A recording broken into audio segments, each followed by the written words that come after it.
Fala, motociclista diferenciado, como é que vocês estão? Começando mais um episódio do Tô de Moto Podcast, um podcast diferentão, feito para você que curte o mundo das duas rodas e para você que ainda não curte, porque a gente vai te convencer. Relaxa que, se é que já não convenceu, né? Mais do que falar sobre motos, modelos e tudo que orbita a grande paixão do mundo das duas rodas, aqui a gente gosta mesmo de contar histórias das pessoas. Aqui a gente coleciona histórias das pessoas. Pessoas que fazem acontecer no mundo do motociclismo, pessoas que deixam um legado importante, pessoas interessantes, inteligentes, como é o caso do nosso convidado de hoje, que você já sabe quem é, porque você já viu na chamada aí, Professor César Barros. Palmas aí, Du. Aí, tem palmas ali, ó. Tem palmas ali, bem-vindo, Cezinha. Cezinha tá aqui para vir, já tem um tempo aqui, e a agenda não casa e a gente conseguiu trazer o Cezinha agora. Verdade. Obrigado, Ângelo. Obrigado mais uma vez pelo convite, né? Há tempo que eu tô querendo vir aqui. Sou um fã do seu trabalho, entendeu? Eu acompanho você há um tempo já e é muito legal poder estar aqui no podcast, a gente poder falar, contar a história, contar daquilo que a gente gosta. Boa. Isso que é legal. É isso. Obrigado por ter vindo. Já vou fazer a abertura assim com mais ênfase, né? Antes de começar, solta os patrocinadores aí, ô Douglas. Freeway, calçados masculinos premium que unem tradição e inovação, oferecendo conforto superior, durabilidade, versatilidade para homens de toda a geração. Com presença em mais de 2.000 municípios no Brasil, a Freeway exporta para 25 países e conquistou seu espaço unindo a essência, a tradição com a busca constante por inovação. Freeway, qualidade de materiais, conforto, durabilidade e muito estilo. Repsol, uma das líderes mundiais em óleos e lubrificantes de alta performance, com tecnologia de ponta e inovação constante. A Repsol oferece produtos que garantem máxima proteção e eficiência para o seu motor e uma linha completa de produtos acessórios. Confie em quem entende do assunto. Repsol, a escolha dos apaixonados por performance.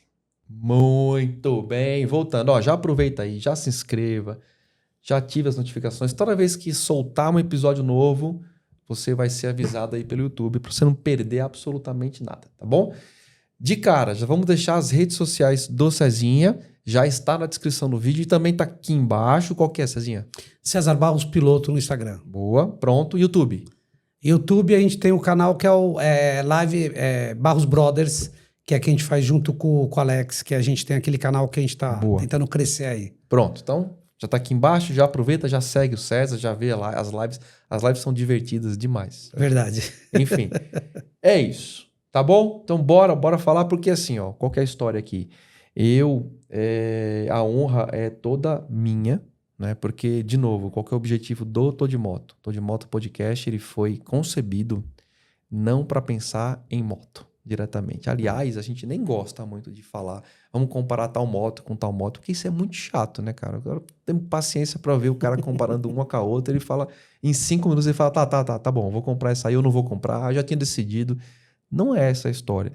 A história, e é por isso que a gente sentado tomando um café, quando você falou daquela ideia do projeto, eu falei, faça, porque a história aqui é criar um repositório na internet, onde as pessoas vão ver daqui a 5, 10, 15, 20 anos. Elas vão ver a história do Alexandre, que já esteve aqui. Elas vão ver a história do César, que já esteve aqui. Do Silvinho da Repsol e de tantos outros. Cara, já sentou aqui gente que tem que estar dentro de uma biblioteca do motociclismo nacional. Já desse eu entrevistei o Carlãozinho aqui, ele contando a história do motociclismo. É incrível esse negócio, né? Então, trazer o César para falar do César aqui era mandatório. A gente ter dentro do nosso kart biográfico alguém como o César e alguém como o Alexandre, alguém como o Silvinho, como o Carlãozinho, como o Jean Azevedo, senhor Sertões, senhor Rally Dakar. Cara, gente que faz parte da história do motociclismo. Então, quero de novo te agradecer pelo seu tempo nesse intuito.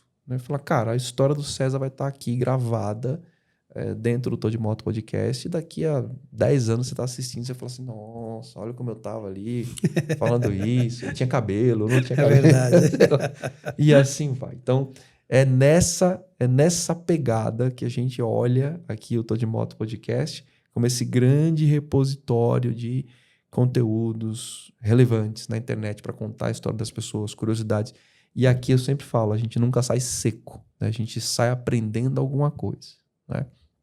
Não é para tratar sobre técnica, a gente não coloca foco nisso, mas é para te inspirar a pilotar, te inspirar a pegar sua moto, viajar, a aprender, porque a gente vai falar também disso hoje. Então é para você sair daqui melhor do que entrou. Essa é a ideia. Entendi, estamos aí, obrigado. E vai ser bem bacana. Tenho certeza que o bate-papo vai ser muito bom. Maravilha. Cezinha, vamos começar a falar do começo, né? Eu queria saber aí como é que começou a sua paixão pela moto e qual foi o momento que você decidiu que a moto ia ser algo profissional dentro da vida do César Barros.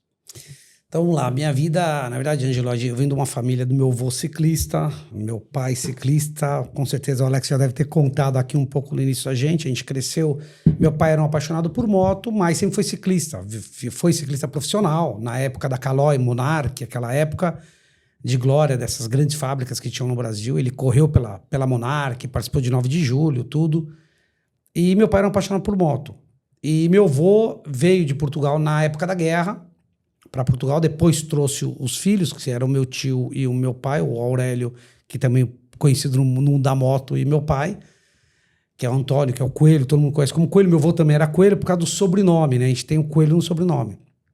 E aí veio para cá, nisso meu avô acabou virando, ele pedalava, como ele era ciclista, ele vendia miúdos de carne, miúdos de boi, né, na verdade, de bicicleta, naquela época, nas ruas, e aí meu avô acabou tendo um açougue, e meu pai partiu do ciclismo, ele foi pro açougue, né? Saindo um pouco entender um pouco como foi a nossa infância. E meu pai teve açougue durante muito tempo, a gente também trabalhou em açougue, isso é coisa que nem todo mundo sabe, mas eu e o Alexandre já cortamos carne, já moemos carne, já penduramos carne, eu trabalhei mais tempo no açougue do que o Alex até, porque o Alex acabou indo para a Europa e aí eu acabei ficando por aqui. E aí, desde pequeno, a gente pedalava com meu pai. Meu pai, domingo, pegava a gente, ia para a USP, a gente morava em Santo Amaro, e a gente, quantas e quantas vezes, ia para a USP pedalar com meu pai. Depois de uma certa idade, meu pai fez uma bicicleta legal pra gente na Calói, e a gente ia pedalando até de Santo Amaro até a USP, naquela época que se podia, né? Domingo de manhã, todo domingo, 7 horas da manhã, a gente ia pedalar na USP. E ali foi a paixão, primeiro pelo ciclismo, pelo esporte, e depois veio a moto. O Alex, com 3 anos, ganhou uma moto. Meu pai era apaixonado por moto. Meu pai teve uma Ducati, se não me engano, Ducati 500, 400, 4 tempos, se eu não me engano, que era um cilindro só, cara, um pistão desse tamanho. Meu pai falava que a cada partida, não tinha partida elétrica naquela época, cada partida do pedal era um sapato que ia embora pela compressão. Depois teve uma CB400 For, e ele comprou uma Italjet Pro Lex. Naquela época, o Alexandre tinha 4 anos, se eu não me engano, 3 para 4 anos, e aí o Alexandre começou pela moto. A gente tem a diferença de 3 anos. Eu era muito pequeno, tinha a minha Toti, que é a minha bicicletinha, andava domingo, a gente ia domingo na USP, o Alexandre andava de moto, a gente andava de bicicleta, e assim foi crescendo, até que a gente sempre foi apaixonado pela moto, eu e meu irmão. Naquela época que a gente estudava no colégio, meu pai ia na Cidade Jardim, tem uma banca cidade que existe até hoje, era a única banca no Brasil, aqui em São Paulo eu tenho certeza, que trazia motos, revistas importadas. Então o meu pai comprava moto Sprint naquela época, que é uma revista que existe até hoje, uma revista semanal na Itália, uma revista italiana muito conceituada, e que meu pai comprava naquela época a moto, porque a gente começou a coisa de mobilete, para copiar as cores, porque naquela época não tinha internet, não tinha televisão, não passava nada do Mundial. Entendi. Então, para saber como que era o design das motos do Mundial, para copiar na mobilete que a gente corria. Porque a gente não sabia como era um traço, como é que era. Meu pai comprava, e eu e meu irmão, a gente recortava essas fotos da revista e colava no caderno. A gente estava no Objetivo, que tinha um cadernetão, né, que é a apostila hoje, punha, e minha mãe vinha com papel contact e colava em cima. Era o caderno que a gente usava o ano inteiro, que era... A gente era paixão pela moto. Então, nossos cadernos não tinha a Tilibra naquela época que fazia os cadernos de moto, então a gente punha os nossos recortes e a paixão foi crescendo pela moto, foi crescendo. Aí o Alex entrou na mobilete, né, que eu acho que ele contou a história aqui, como é que ele entrou no ciclomotor. E meu pai, claro, eram 2 filhos, e aí foi um, depois foi outro. Mas eu tive uma parada nessa. Quando eu fui campeão paulista de ciclomotor, quando o Alex corria de ciclomotor em 50, em 81. Eu tive um problema na cabeça do fêmur, chama doença de Pertz, que chama. Hoje é muito mais conhecida, naquela época não era. Que eu ia ter uma perna maior que a outra, e eu tinha que ficar de repouso. Como é que você ia deixar um jovem de 9 anos ficar de repouso? Então eu fui engessado do umbigo até a ponta do pé. Por 1 ano e 3 meses. Meus pais achavam que era questão de 20 dias, que o médico falou, não, questão de 1 mês só, ele já... 1 ano e 3 meses eu fiquei engessado. A perna esquerda, que o meu problema era na perna esquerda, do umbigo até a ponta do pé, a perna direita até o joelho. Tá brincando. E tinha um cabo de vassoura no meio, porque eu tinha que ficar de perna para eu não poder andar. Eu não podia andar, eu não podia pôr meu peso em apoiar. Então eu tinha que dar um jeito de eu não poder apoiar. Então eu fiquei engessado, cada 15 dias minha mãe ia lá, me levava, a gente tirava o gesso, punha um gesso novo. Minha avó fez os shortinhos, né? Porque a frente era aberta até atrás para fazer as necessidades. Minha avó era costureira, fez uns shorts para eu poder usar. E aí foi minha vida 1 ano e 3 meses. Eu fiquei nessa. E aí foi quando eu saí do mundo da moto e o Alex continuou, deu continuidade, correndo no Brasil nessa época. E depois, quando ele voltou, eu virei meio que cronometrista da equipe. Então a equipe era meu pai, o Alex, o piloto, o mecânico que ia junto com a gente, e eu era o cronometrista. A gente viajava, ia pro Rio. Rio e Cascavel, aquela época que tinha corrida, não tinha muitos autódromos naquela época, né? E a gente continuou aí nessa saga, e aí, quando eu fiquei bom, eu acabei voltando, fui trabalhar com meu pai, no açougue. Fui me dedicar à área empresarial, enquanto o Alex foi para a Europa. E aí voltei só em 96. Em 96 o Alex correu o Mundial de 500, a Honda patrocinava a Honda Brasil, tinha um patrocinador Honda Brasil, ele voltou pro Brasil e pediu uma CBR 600 na época, que tinha, era a moto boa da Honda, a Honda emprestou pro Alex, o Alex foi no autódromo treinar e falou, dá uma volta aí na moto. Eu falei, puto, posso. E aí eu andei, acabei virando, claro, virei mais lento que ele, mas não muito. Ele falou, por que você não volta a correr? Volta a correr, não sei o que lá, você precisa voltar. E a Honda em 97 lançou a Copa RS 125. Sim. Que era que nem a Moto 3, era a moto do Mundial, que a Honda estava fazendo uma categoria nova. E aí eu voltei em 97. Então, de 82 até 97, eu parei, acabei voltando de 96. Até 97 eu voltei. E aí corri até 2003. Passando em 2001 pelo Mundial. Fiz o Mundial inteiro, na 250, lá no Campeonato Mundial. Hoje é a Moto 2, correndo pela equipe, que eu fui o segundo brasileiro a correr uma temporada completa no Mundial de Moto Velocidade depois do Alex. Você vê, essa história a gente não sabe. Então, muita gente não sabe. Essa história a gente não sabe. Muita gente não sabe. Não sabe do meu problema que eu fiquei 1 ano parado, não sabe depois quanto eu trabalhei no açougue, não sabe dessa volta minha com a Honda, que foi um apoio na época, o Yasuda, que era a pessoa de competições. O Wilson Yasuda me ajudou muito, me incentivou também a voltar, eu acabei voltando em 97, corri em 97, 98, 99, de RS 125 no Brasil. Em 2000 eu dei o salto para 600, correndo também de CBR 600, que naquela época não tinha a 1000 categoria, né? A categoria máxima no Brasil era 600. Aí em 2000 eu corri de 600, em 2001, junto com o patrocínio da Vaz, um projeto que a gente fez, Vaz, que é a fábrica de coroa e pinhão, a gente foi fazer o Mundial de 250 com o Yamaha, com uma TZ 250, que eu tive como companheiro de equipe o Sebastião Porto, argentino, naquela temporada que eu corri com Melandri, Depunier, Daijiro Kato, que foi o campeão, Emílio Alzamora. Tinha uma safra boa. Guintoli, que foi campeão do mundo de Superbike, a gente correu naquela temporada junto. Alex Hoffman. Tinha uma turma boa que eu pude participar e conviver uma temporada inteira no Mundial. Você vê, é isso que eu falo. Isso a gente não sabe, cara. A gente faz... Não é questão de pouco valorizar, mas é assim, conhecer a história do César, né, que não nasceu hoje. Falou assim, vou lá vou narrar a corrida e vou dar curso. Cara, não, tem uma história. Ou é aquela história, não, o Alex, o César, irmão do Alex. Cara, não. Tem muito isso. Tem a sua... Tem a minha história. Tem a sua história, exatamente. Cara, só que eu quebrei a perna uma vez, eu era pequenininho também. Era novinho, sei lá, 8 anos, não, 9, 10 anos talvez, por ali. Quebrei a perna, menos que 10, lembrei agora, entre 8 fazendo karatê, vai vendo. Na época era karatê, meu pai fazia karatê, enfim. E aí caíram em cima da minha perna, quebraram a tíbia, assim, bem no meio. Né? Na época eu tinha 8 anos. Então, eu tive que fazer uma cirurgia, juntar a tíbia. Hoje em dia você põe parafuso, não? Eu tive que juntar com platina. Eu tenho uma platina aqui juntando. Processo... Imagina, o cara teve que quebrar de novo. Uma puta cirurgia pra uma Naquela criança. época hoje Era mas roots, né? Naquela época era... Quer dizer, hoje não. Hoje o cara põe um parafuso aqui, você sai andando. Cara, não. Aí eu tive que engessar a perna. Quase 6 meses para recuperar. Então eu sei o que você passou. Mas eu lembro, tem umas coisas que eu não esqueço. Quando tiraram o gesso, tinha... Caneta tinha umas 10. Porque coçava. Aí eu você ficava... a caneta ali. Aí assim, coçava aqui no meio da coxa, né? Eu começava, a caneta não ia... Aí eu enfiava outra pra poder chegar. É que você não me conhecia. Sabe o que era bom? Agulha de tricô, que era mais comprida. Você enfiava agulha de tricô. Aí meu pai começou a comprar umas varetas de coqueiro, de bambu de coqueiro. E eu ficava... Quando abriram, tinha caneta, vareta de coqueiro, tinha um monte. Assim, e era por baixo, por cima. Imagina. E eu lembro que quando eu tirei o gesso, minha perna tava fininha, rapaz. E eu fui andar, caí. Porque meio que você desaprende a andar, né?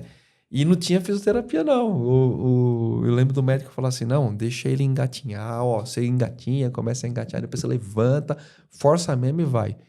E foi assim, cara. Eu fiquei, você falando, com 1 ano e pouco, eu falei, puta, voltou minha infância. Eu lembro que eu sentava para jantar e a minha perna esquerda, que estava totalmente engessada, quando eu tirei, ela ficava estendida embaixo da mesa, porque eu não conseguia dobrar, ela não dobrava. Ficou 1 ano e 3 meses desse jeito. Aí eu lembro que minha avó, na época, por parte de mãe, ela tinha banheira na casa dela. Então minha mãe me levava na casa da minha avó, pra ir na banheira, pra eu ficar batendo a perna, pra tentar ir dobrar. Meu tio, tinha um meu padrinho, que morava no Brooklyn, tinha uma casa com piscina. E minha mãe me leva todo final de semana. Vamos lá nadar, pegar a piscina. E hoje eu entendo, né? Eu até perguntava pra mim, nossa, mãe, eu ia tanto na casa do padrinho nadar. Mas não é porque você ia... Eu sei que você é criança, a gente gosta de piscina. Mas eu ia nadar que era fisioterapia, que era pra exercitar, pra eu poder dobrar a perna e voltar a ter musculatura na perna. Que loucura, cara. Eu nem... Puta, essa história agora é nova pra mim. Mas fora o que a gente aprontou, porque minha mãe comprou uma cadeira de rodas na época, né? Porque eu fiquei muito tempo, e aí o meu irmão, os amigos da rua, quantas e quantas vezes me deixava na descida e jogava a cadeira de rodas, eu tinha que ficar controlando. E depois eles me punham no chão e eles ficavam disputando cadeira de rodas, quem chegava primeiro maior. Acabaram com a minha cadeira de rodas, acabaram. Mas era criança, putz, era tudo era... Eu conto isso, né?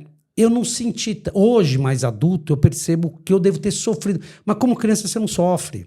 Aquilo passa rápido pra você e você curte, porque você é criança. Então, o que eu falei, os amigos desciam a ladeira comigo, me tiravam e eles ficavam zoando na cadeira de rodas. Então, eu não sentia tanto isso. É que a gente foi criado numa época que o conformismo era mais fácil. Tipo assim, se conforme. É isso aí. Né? Você tá com esse problema agora, mas fica aí e não tem o que fazer. Né? Hoje em dia, não, isso é difícil. É difícil. Você pegar uma criança que vai se conformar em ficar 1 ano e cacetada com gesso, cara, ela não vai ficar. Não vai ficar. E o pai também não aguenta. Meu pai, na época, falava, se conforme. Se eu gritasse, já sabe, né? Tá, você pode gritar à vontade aí, mas você se conforme. Hoje os pais não aguentam. Eu falo, era do Mertiolate, né? Cara, Mertiolate, cara. Um Mertiolate. Era um Mertiolate, um soprando e o outro isso aí. E é o que você falou, se conforme, tem que passar o Mertiolate, acabou, não tem outra coisa pra colocar. Cara, e o mercúrio não resolvia, tinha que ser o Mertiolate. Tinha que ser o Mertiolate, pra se infeccionar e tudo. O que ardia, nossa senhora. Cara, então eu ia te fazer uma pergunta sobre justamente entender a influência do César vendo o Alex, se isso foi inspiração. Você já me respondeu que sim, né? Mas depois, cara, eu vi assim, nascer uma carreira do lado...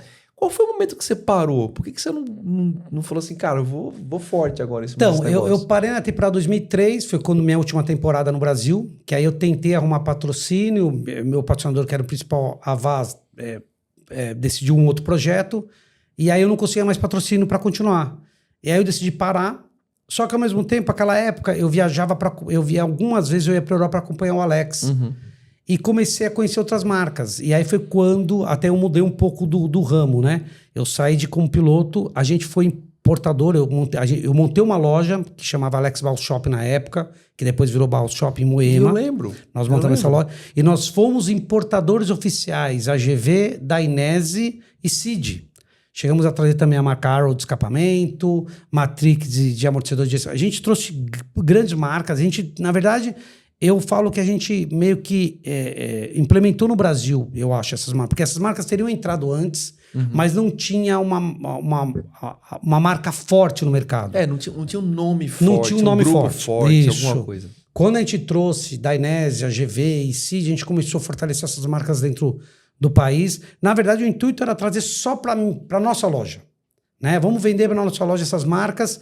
E com o tempo, os outros lojistas começaram a pedir para a gente.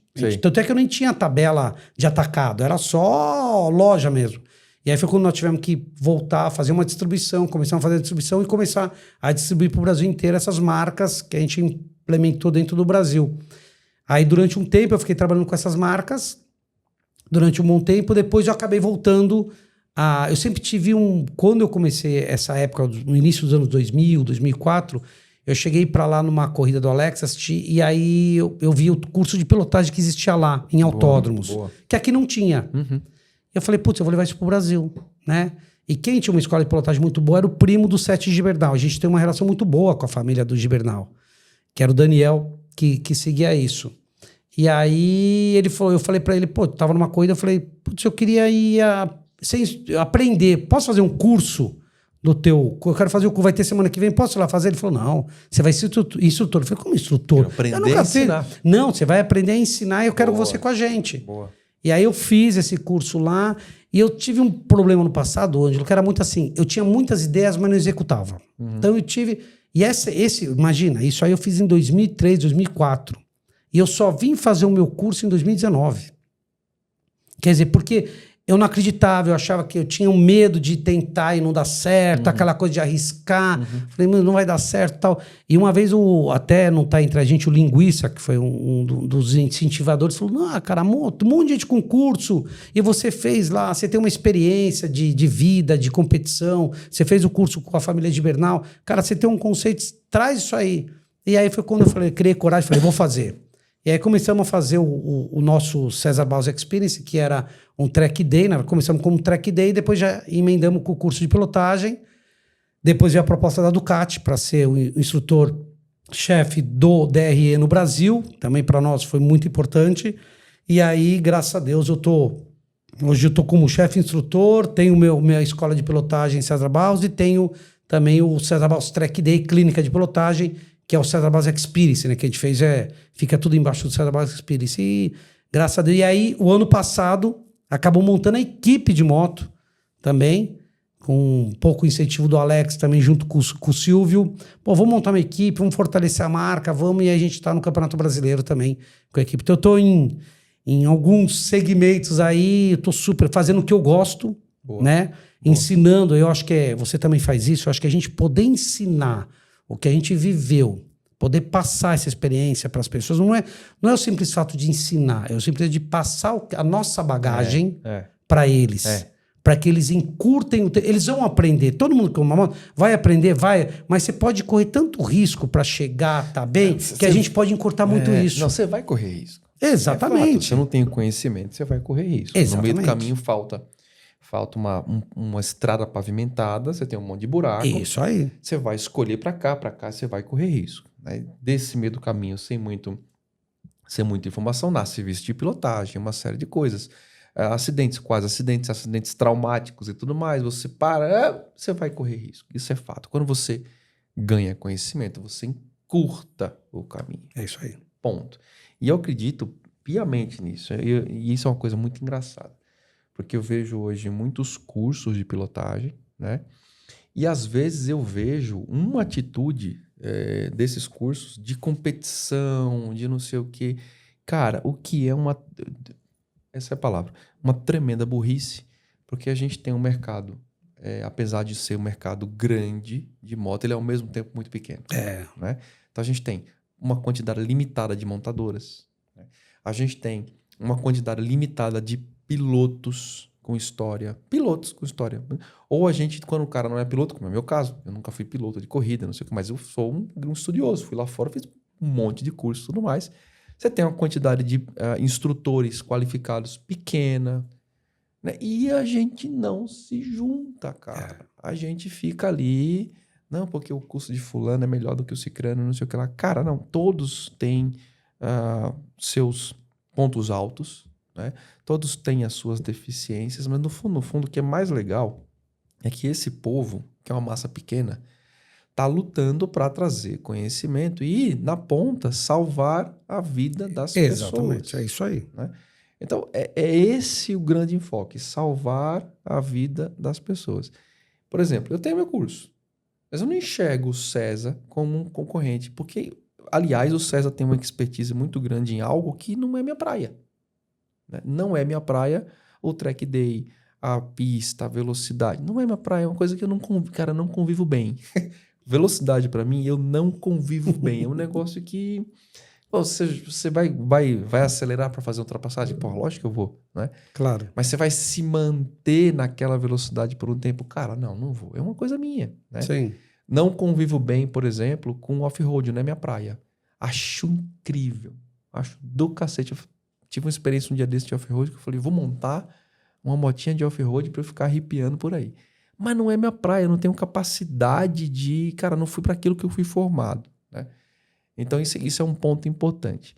Agora, olhar o César hoje, o César... Você tem ideia como são as coisas? O César, quando eu falo César Barros, eu lembro de cara do ensino. De cara. Entendi. De cara, César Barros. Eu lembro duas coisas. César Barros, comentarista de MotoGP. Que é isso que eu não falei também.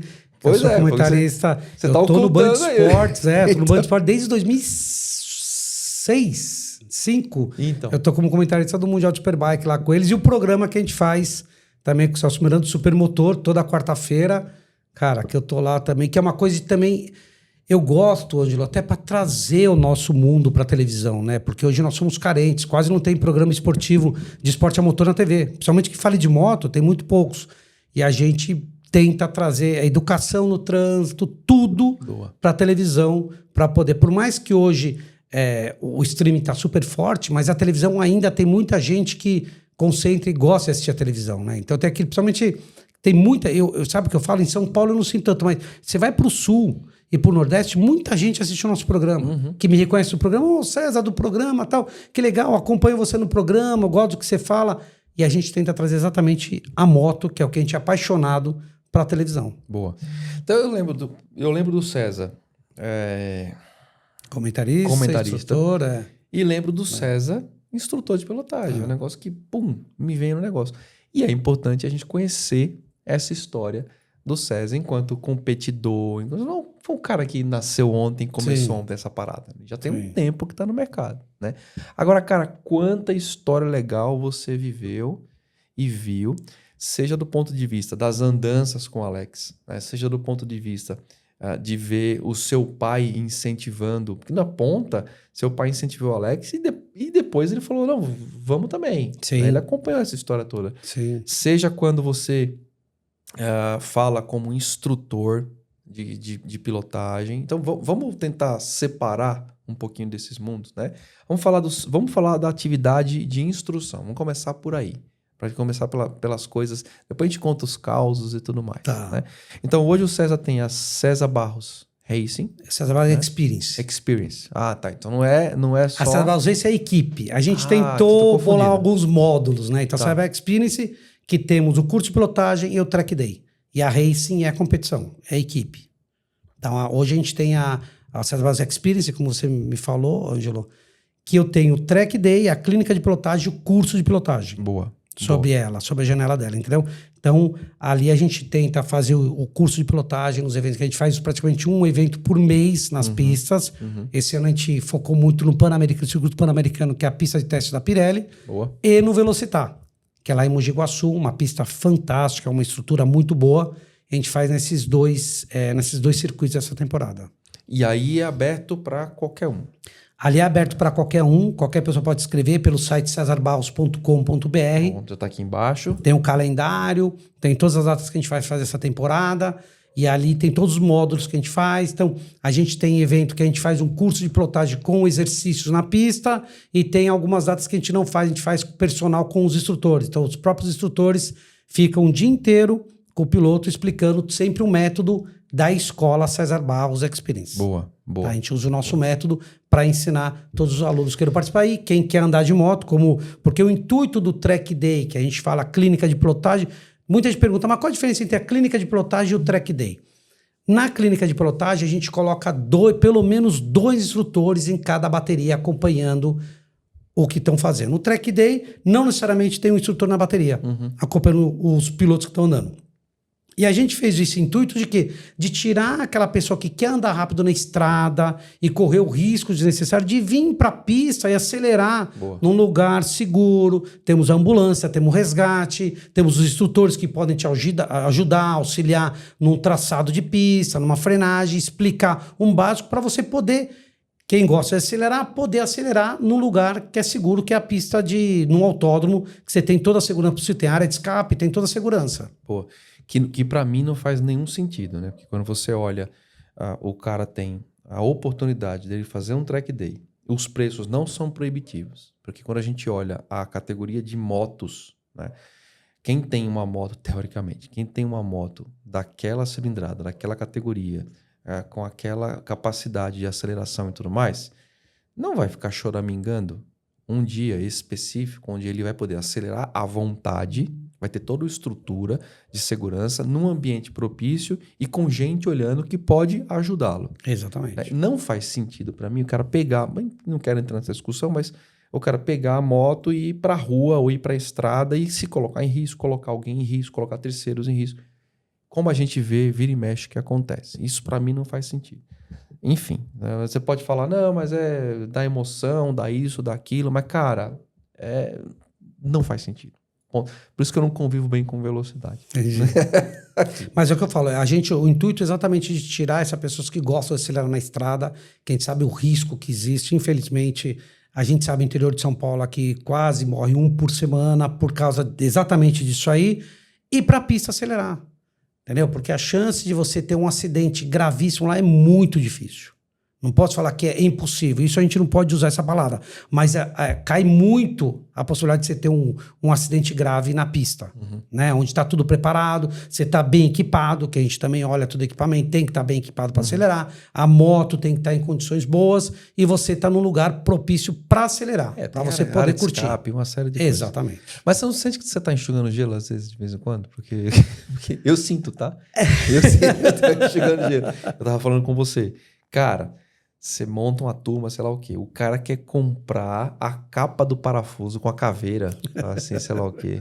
Ele quer pagar R$1.000 na capa do parafuso com a caveira, mas ele não quer pagar um curso onde vai ser decisivo para ele aprender a frear do jeito certo. Ou para ele tomar uma curva do jeito certo e não cair, não morrer, não se machucar, não machucar o garupa e tudo mais. Às vezes eu falo assim, pô, não é possível, cara. A gente tá enxugando gelo. Eu já tive esse sentimento, hoje ele passou. Mas eu acho que isso sabe o que eu acho que muito acontece com o brasileiro? Eu penso um pouco como você às vezes, mas é muita influência de amigos. Então, não, que isso não precisa, que isso não aquilo, até acontecer, né? É que eu falo que nem equipamento de segurança. Você tem que ter um equipamento bom para não usar, é igual seguro. É para não usar. Mas eu vou gastar um dinheiro para ter um equipamento... Cara, é para você não, é para você ter, para você estar protegido. Que se caso você precise usar, você tá bem equipado e vai te salvar. De você não ter coisas piores. Então, é pra você não usar. É outra coisa que não faz sentido. Porque você, olha assim, você olha pro asfalto e você tem uma noção do acréscimo de velocidade, do impacto, do ato de atritar contra o asfalto. E você não se equipa. É impressionante. É aquela história de, cara, não vai acontecer comigo, vai acontecer com ele. Comigo não vai acontecer. Desde a época desculpa só te cortando, Angelo, eu falar uma coisa. Quando eu tinha loja, eu falava a mesma coisa. E tem 2 produtos fundamentais que eu acho que as pessoas não analisam. Desde a época que eu tinha loja, eu falava, principalmente capacete e protetor de coluna. Que são 2 coisas que você não vai consertar. O resto você conserta. Eu falo isso direto. Então, se você não tem dinheiro para comprar uma jaqueta muito boa, compra uma jaqueta mediana. E comece por um capacete bom. É isso aí. Eu falo Entendeu? isso. Desculpa estar te cortando, mas é que eu falo. Não, mas esses dois isso, a gente pontos, tá se entendeu? complementando. Porque o capacete é super importante. É a sua cabeça. O capacete é uma pancada só. Então, o resto, você quebra um braço, você conserta. Você quebra uma perna, você conserta. Mas tem certas coisas que você não consegue consertar. Então, foque muito, compre um capacete bom, um protetor de coluna. E aí, claro, se você tem condição de ter um equipamento, uma jaqueta, uma calça, uma bota, tenha uma luva. Tem gente que não dá valor pra luva, né? Uma luva não. É a primeira coisa que você põe no chão. No reflexo. Mas é a primeira coisa que você vai colocar no chão é a tua mão como reflexo. Isso, qualquer ser humano vai fazer isso. Exatamente. Minha primeira jaqueta, eu comprei uma Burgman amarela. E a minha primeira jaqueta foi uma Dainese, que eu comprei na sua loja. Se você buscar lá, você vai achar. A minha primeira jaqueta foi comprada lá. Que legal. Depois eu fui comprando outras coisas, mas a jaqueta eu lembro que eu comprei lá porque eu morava em Moema. Você morava em Moema. Eu morava em Moema. A loja era bem bacana, a loja era bonita. Eu comprei minha scooter. Você lembra uma Suzuki que tinha na frente do shopping Ibirapuera? Era de esquina. Eu lembro. Sabe de quem era essa? Não sei. Do Grupo Nakar. É? Era do Mamão ali, era dele. Nova Suzuki, era ali. Nova Suzuki. É isso aí. Eu comprei minha scooter lá. Eu comprei lá minha scooter. Eu lembro que eu comprei a jaqueta na sua loja. O capacete eu não lembro onde eu comprei. Eu comprei um Shark pequenininho, aberto. Nem manjava. Tá. Mas enfim, foi lá. Ali começou a minha história. Aí o César vai lá. Ele tem toda essa ocupação com segurança, que isso é um negócio muito importante. E ele vai e abraça a Ducati, a DRE. Em que momento isso aconteceu? Qual que é a atividade do César com a Ducati hoje? Então, na verdade, Ângelo, foi até uma surpresa para mim. Eu recebi um telefonema da Ducati e queria conversar comigo. Eu falei, nossa, eu sou... na época era a Jaqueline, que era da parte do marketing da Ducati, me ligaram do marketing da Ducati, precisava ter uma reunião com você. Tá bom. Eu fui lá porque eu já tinha sido colunista da revista Moto Advento, Moto Action, desculpa. Escrevi alguma coisa na Moto Advento, mas depois eu foquei muito na Moto Action. Eu tinha uma coluna lá. E aí eu conhecia umas pessoas da assessoria de imprensa, né, de algumas montadoras. Nesse caso, a Maristela, que eu conhecia ali da Ducati. E aí me chamaram um dia, foi pré-pandemia até, foi 2019. Me chamaram, queria conversar. Olha, nós temos esse projeto DRE, tudo, e estamos fazendo cotações. Queria que você apresentasse um projeto. Eu apresentei o projeto para eles, como funcionaria, qual seria a minha ideia, porque eu já conhecia o DRE na Itália, já sabia como é que a Ducati trabalhava lá, e aí eu montei mais ou menos o que seria um projeto de fazer aqui, e graças a Deus eles aceitaram, e aí foi quando eu fiz o contrato. Só que quando eu assinei o contrato com eles, logo em seguida veio a pandemia. Então, aquele 2020 a gente não fez nada, não podia fazer nada, né? Tudo fechado, e começamos o DRE em 2021. E aí, desde então, eu tô com a Ducati nessa parceria boa com ele. Espero que perdure. Eu sou apaixonado pela marca, eu gosto da marca. Primeiro, eu gosto de moto e eu gosto sempre da Ducati. Tenho uma afinidade muito boa, graças a Deus, com toda a diretoria deles, com o CEO, todos eles que passaram por lá. Então, tenho um respeito, um carinho por todos eles. E espero aí, quem sabe, a gente possa renovar e continuar por mais e mais tempos dentro da Ducati. Foi aí que apareceu o DRE, e aí eu comecei a fazer o DRE focado. Acabei indo também em 2022, eu fui ver o Vudevu, que é o World Ducati Wiki Ducati, ou World Ducati Wiki, desculpa, agora me fugiu o que é. Mas são 3 dias da Ducati, que eles fazem a cada 2 anos no circuito de Misano. Isso é uma coisa para... Todos os apaixonados por moto deveriam um dia conhecer. Vale a pena vocês irem lá, para quem gosta de moto. É um evento voltado para a Ducati, mas vai muita gente de Triumph, de BMW, vão nesse evento do Honda, Ducati. Todas as marcas aparecem lá. E é um final de semana onde eles têm várias tendas, todos os parceiros da Ducati. Você conhece todos os lançamentos, você conhece tudo que tem voltado ligado para a Ducati, tem um outlet lá deles fantástico, e tem uma corrida no sábado que eles fazem com os pilotos que são pilotos Ducati, tanto da MotoGP, quanto do Mundial de Superbike, quanto do Mundial de Endurance. Que legal. Eles juntam todo mundo, pegam uma moto de rua, no caso a Ducati Panigale S, V4S, montam réplica de cada piloto, e depois eles vendem para os grandes clientes mundiais da Ducati. É meio que leiloada essas motos para poder vender. É um final de semana fantástico, e quem é apaixonado por moto, vale a pena, não é só pela Ducati, mas o mundo de moto que você vive ali dentro. É muito legal e eu pude acompanhar isso em 2022 com o pessoal da Ducati. São os grandes eventos mundiais de moto. Exatamente. E o Vodevu, ele tá na lista, porque é uma imersão completa no Isso mundo da Ducati, na paixão Ducati. Cara, e o ducatista, ele é diferente. Né? Falávamos há um tempo atrás ali agora sobre outras marcas, né? Talvez enfim, não gosto de, mas a indiferença dos proprietários, o isolamento, não sei o quê. E o ducatista não. O ducatista o ducatista eles se juntam, né? Se fizer um almoço para rodar de multistrada, por exemplo, quantos vão, cara? É verdade. Vai porrada. Se é resistência que você procura, a Saxon entrega. 100% nacional, feita por aventureiros, para aventureiros, alforjes, malas, mochilas 100% impermeáveis, preparadas para qualquer terreno e para qualquer desafio. Robustez, qualidade do Brasil para o mundo. Saxon. Vurt, uma gigante do setor químico, uma indústria que traz uma série de benefícios para o seu dia a dia enquanto motociclista, como, por exemplo, o reparador de pneus, que é algo que vai te tirar de muito perrengue por aí, o limpa viseira, que é esse produtinho azul aqui que eu adoro, que deixa a viseira completamente limpa, livre de gorduras, isso é muito importante, e o Water Off, que vai trazer uma hidrorrepelência, ou seja, ele tem a capacidade de tirar a água quando você toma aquela chuva na viseira. Isso aqui também é fundamental. Então, Vurt, muito obrigado por estar aqui com a gente e por apostar no Tô de Moto. Vamos lá? Então, tem esse lance quente que é típico da marca, do italiano, tem essa coisa.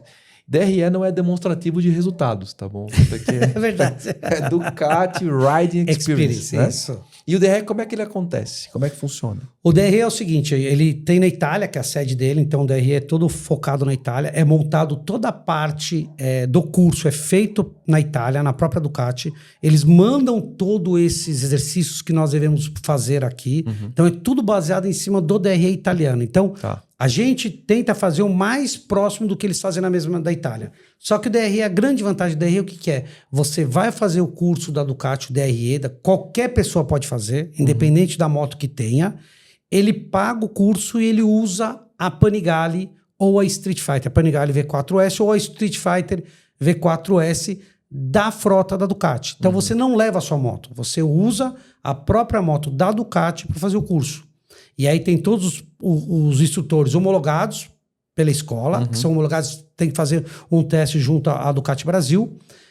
E a gente, são os instrutores que eu acabo sendo chefe dos instrutores, acabo passando toda a parte que nós temos que fazer como instruções na pista e fora da pista, e fica um dia inteiro, ele entra, a pista abre às 8, tem um briefing antes, depois tem a parte teórica também que a gente faz de aproximadamente 40 minutos, 40, 50 minutos, uma parte teórica, e aí nós vamos para a parte de pista, onde cada aluno, cada instrutor fica no máximo com 5 alunos.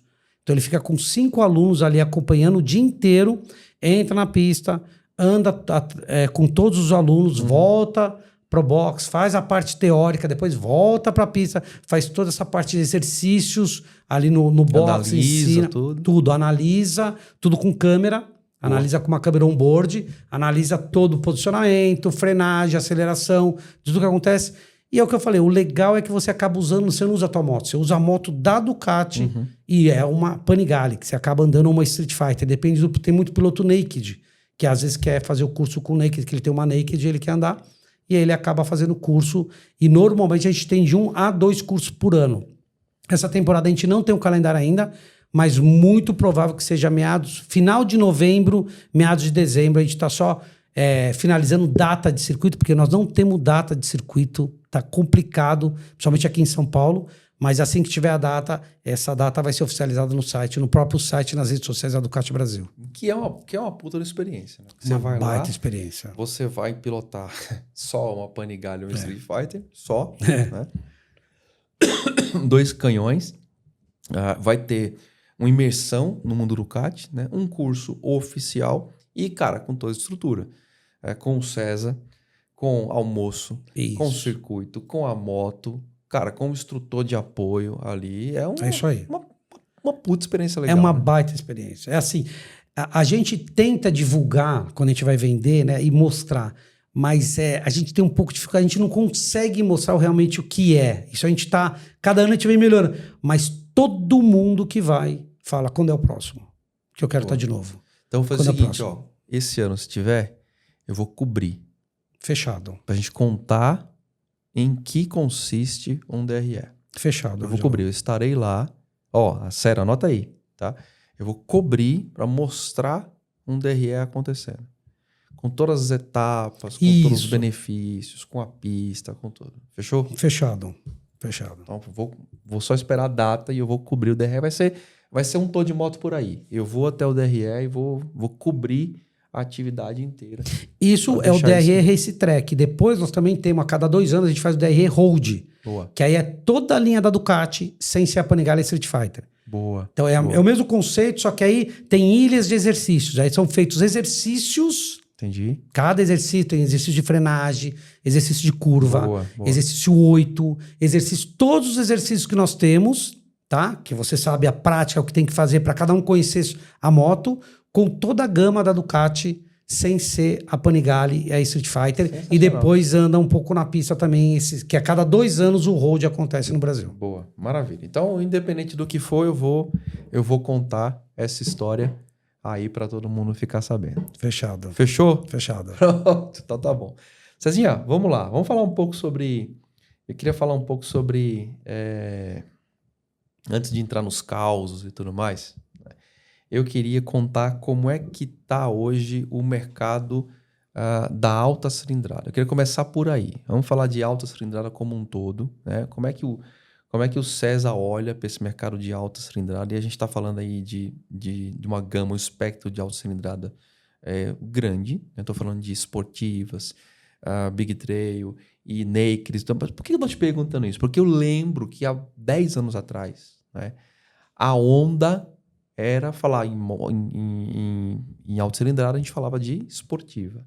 Né? Eu lembro como se fosse hoje da R1 sendo a joia que todo mundo queria. Verdade. Eu lembro que depois teve uma época que era impossível ter moto esportiva, especialmente aqui em São Paulo, porque ela virou alvo de assalto, de não sei o quê, né? Como é que você está vendo o mercado com essa ebulição para as motos multipropósito? Como, por exemplo, as motos Big Trail. São motos que te dão a capacidade de longas viagens, né, com um certo conforto, com uma motorização espetacular, uma motorização que sobra, então, para os propósitos de viagem, e que são ali usuais, tanto para on como off. Como é que você está olhando essa guinada do mercado de esportiva para Big Trail? Porque o mercado esportivo continua, evidentemente, a gente tem lançamento, mas eu não vejo, não tá como era 10 anos atrás. É uma impressão minha ou eu tô falando besteira? Como é que você tá vendo o mercado de... Não, eu acho que você tem um pouco de razão. Você foi só um pouco meio honesto falar 10 anos, acho que é uns 20 anos para trás, né? Que era só Speed, só tinha Speed. Só Speed. Moto grande, né? Moto Premium era Speed. Não, só eu tinha lembro Speed. que Era Speed, Suzuki, a R1, a própria R1 Não, era de 2005, Harley 2008. Davidson. Era Speed Harley Davidson. É isso aí. Era o segmentinho, não tinha Big Trail. Não tinha Big Não Trail. existia Big Trail. Exato. Né? Hoje foi criada essa linha, até a própria Custom, era só a Harley e acabou. Não tinha outro segmento, não tinha outra Exatamente. marca. A Índia chegou a passar por aqui por um tempo e foi embora, mas era isso aí que você falou. Tinha 2 tribos, vamos dizer assim, né? E naquela época a viagem era só de Speed. As pessoas viajavam de Speed. Isso, exatamente. Não tinha Big Trail, era Speed. E esse mercado, por mais que tenha... Eu acho que não é que ele caiu, Ângelo. Eu acho que o Big Trail apareceu e começou a crescer. Tanto é que hoje o Brasil é um grande mercado de moto premium. Né? Antes as montadoras não viam o Brasil como moto premium. Hoje é um mercado interessante. Você vê outras marcas chegando agora, né, como Moto Morini, que chegou, que a gente viu no festival, que estão chegando como marcas de moto premium, trazendo modelos para esse segmento. Né? Hoje a gente tem um segmento de Big Trail que cresceu muito no Brasil, cresceu bastante. O Race continua existindo, porque tem aquele piloto que gosta de acelerar, que gosta de sentir a adrenalina de acelerar, e aí ele anda, tem aqueles que andam em estrada, que gostam de fazer viagem com os amigos na estrada, e tem aqueles que gostam de ir para track day, né, de poder andar na pista. Cresceu muito esse mercado também de track day, de clínica de pilotagens no Brasil inteiro. Concurso de pilotagens voltado a racing também cresceu bastante, mas eu acho que o mercado de Big Trail cresceu bastante. Foi o que deu um boom e que mudou junto com o scooter, né? O mercado de scooter também para mim foi um grande potencial que cresceu bastante. Antigamente, como você mesmo falou, tinha só a Burgos 125 que abriu esse mercado, e hoje nós temos um modelo gigante de scooters no mercado para você poder andar no dia a dia para trabalho, que no meu ver, né, eu acho que a hora que todo mundo conscientizar, principalmente os governantes, entender que a scooter como meio de transporte e trabalho no dia para cidades grandes é uma grande solução, né, para diminuir um pouco o trânsito das cidades. É verdade. Eu acho que Não, e é uma motinha muito versátil, né? Então hoje você tem scooter com todo tipo de motorização, com todo tipo de proposta. Cara, dá para viajar de scooter? Porra, lógico que dá.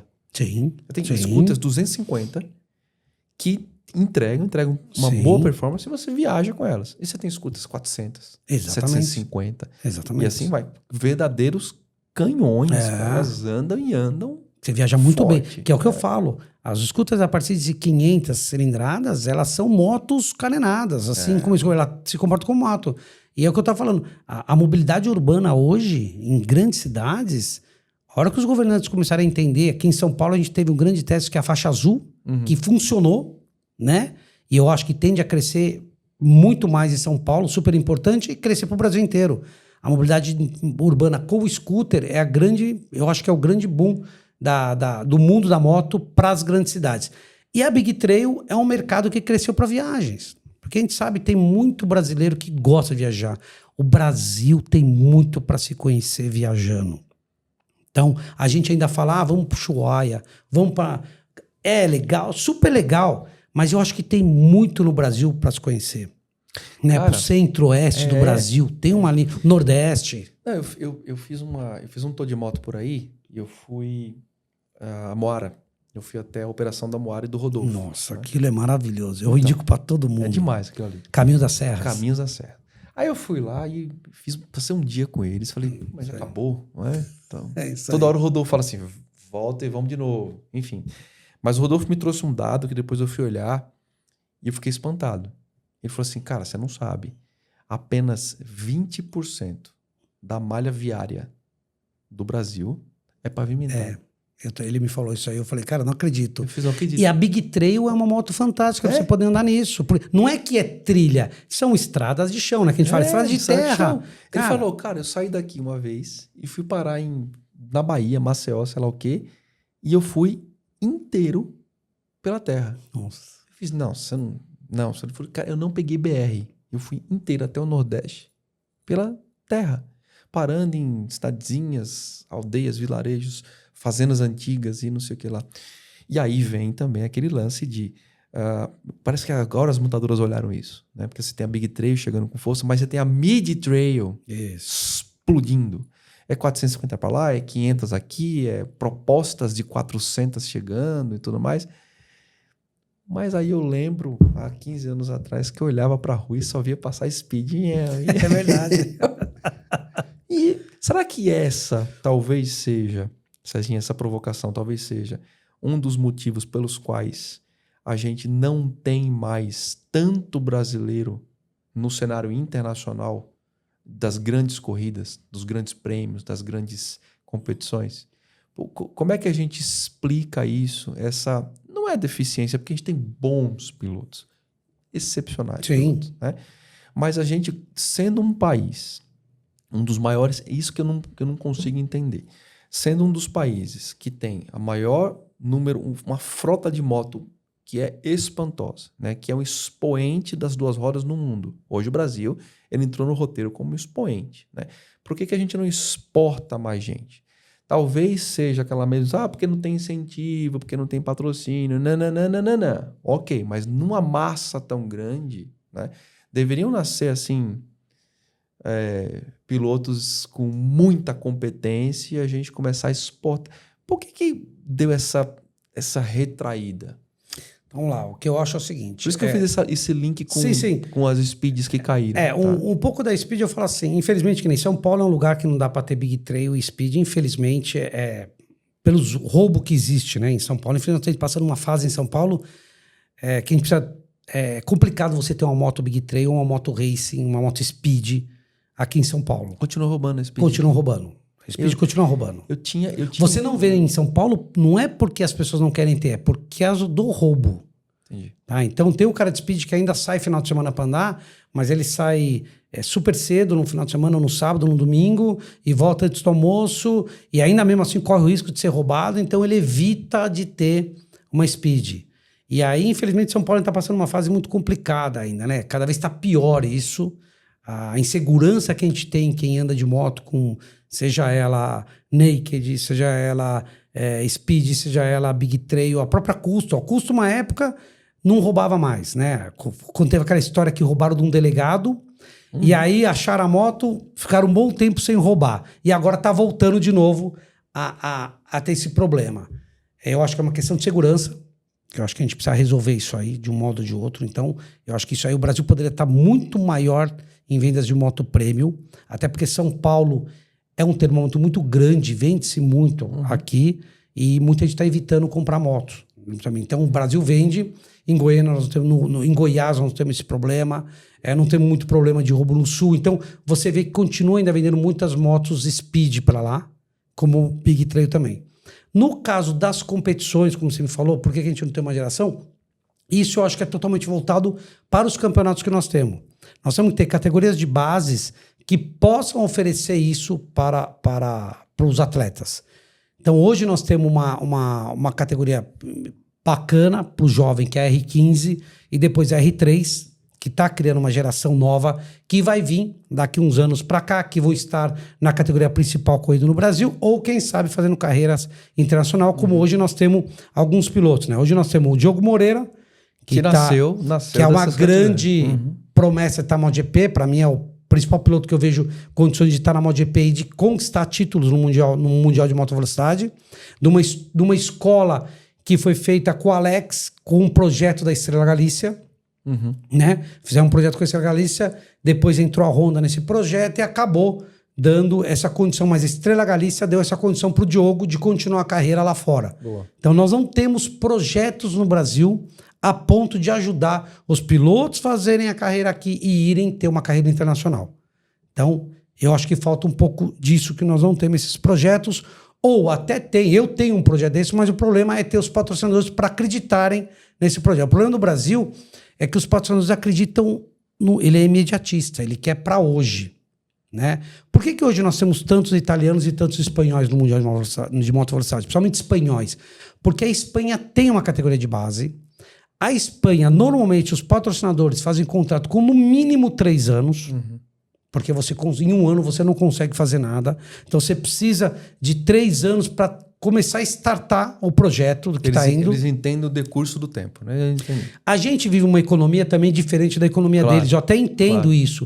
Mas a gente precisa de empresas que acreditam. Como a Estrela Galícia acreditou nesse projeto do Alex na época, e hoje nós estamos colhendo fruto, que é o Diogo Moreira, né? A Yamaha, que também tem um projeto hoje com o Humberto Maier e o Kevin Fontainha, que estão lá, que vieram do projeto Estrela Galícia, junto com o Diogo. Foi o mesmo projeto que veio da Estrela Galícia do Diogo, é onde também o Humberto Maier e o Kevin Fontainha, que estão correndo também no Mundial de 300, lá no Mundial junto com o Superbike. Então, eu acho que o que falta é você ter esse projeto, esse encaminhamento de projeto longo com uma empresa que acredite, não por 1 ano, mas que acredite por 3, por 4, por 5, por 6 anos.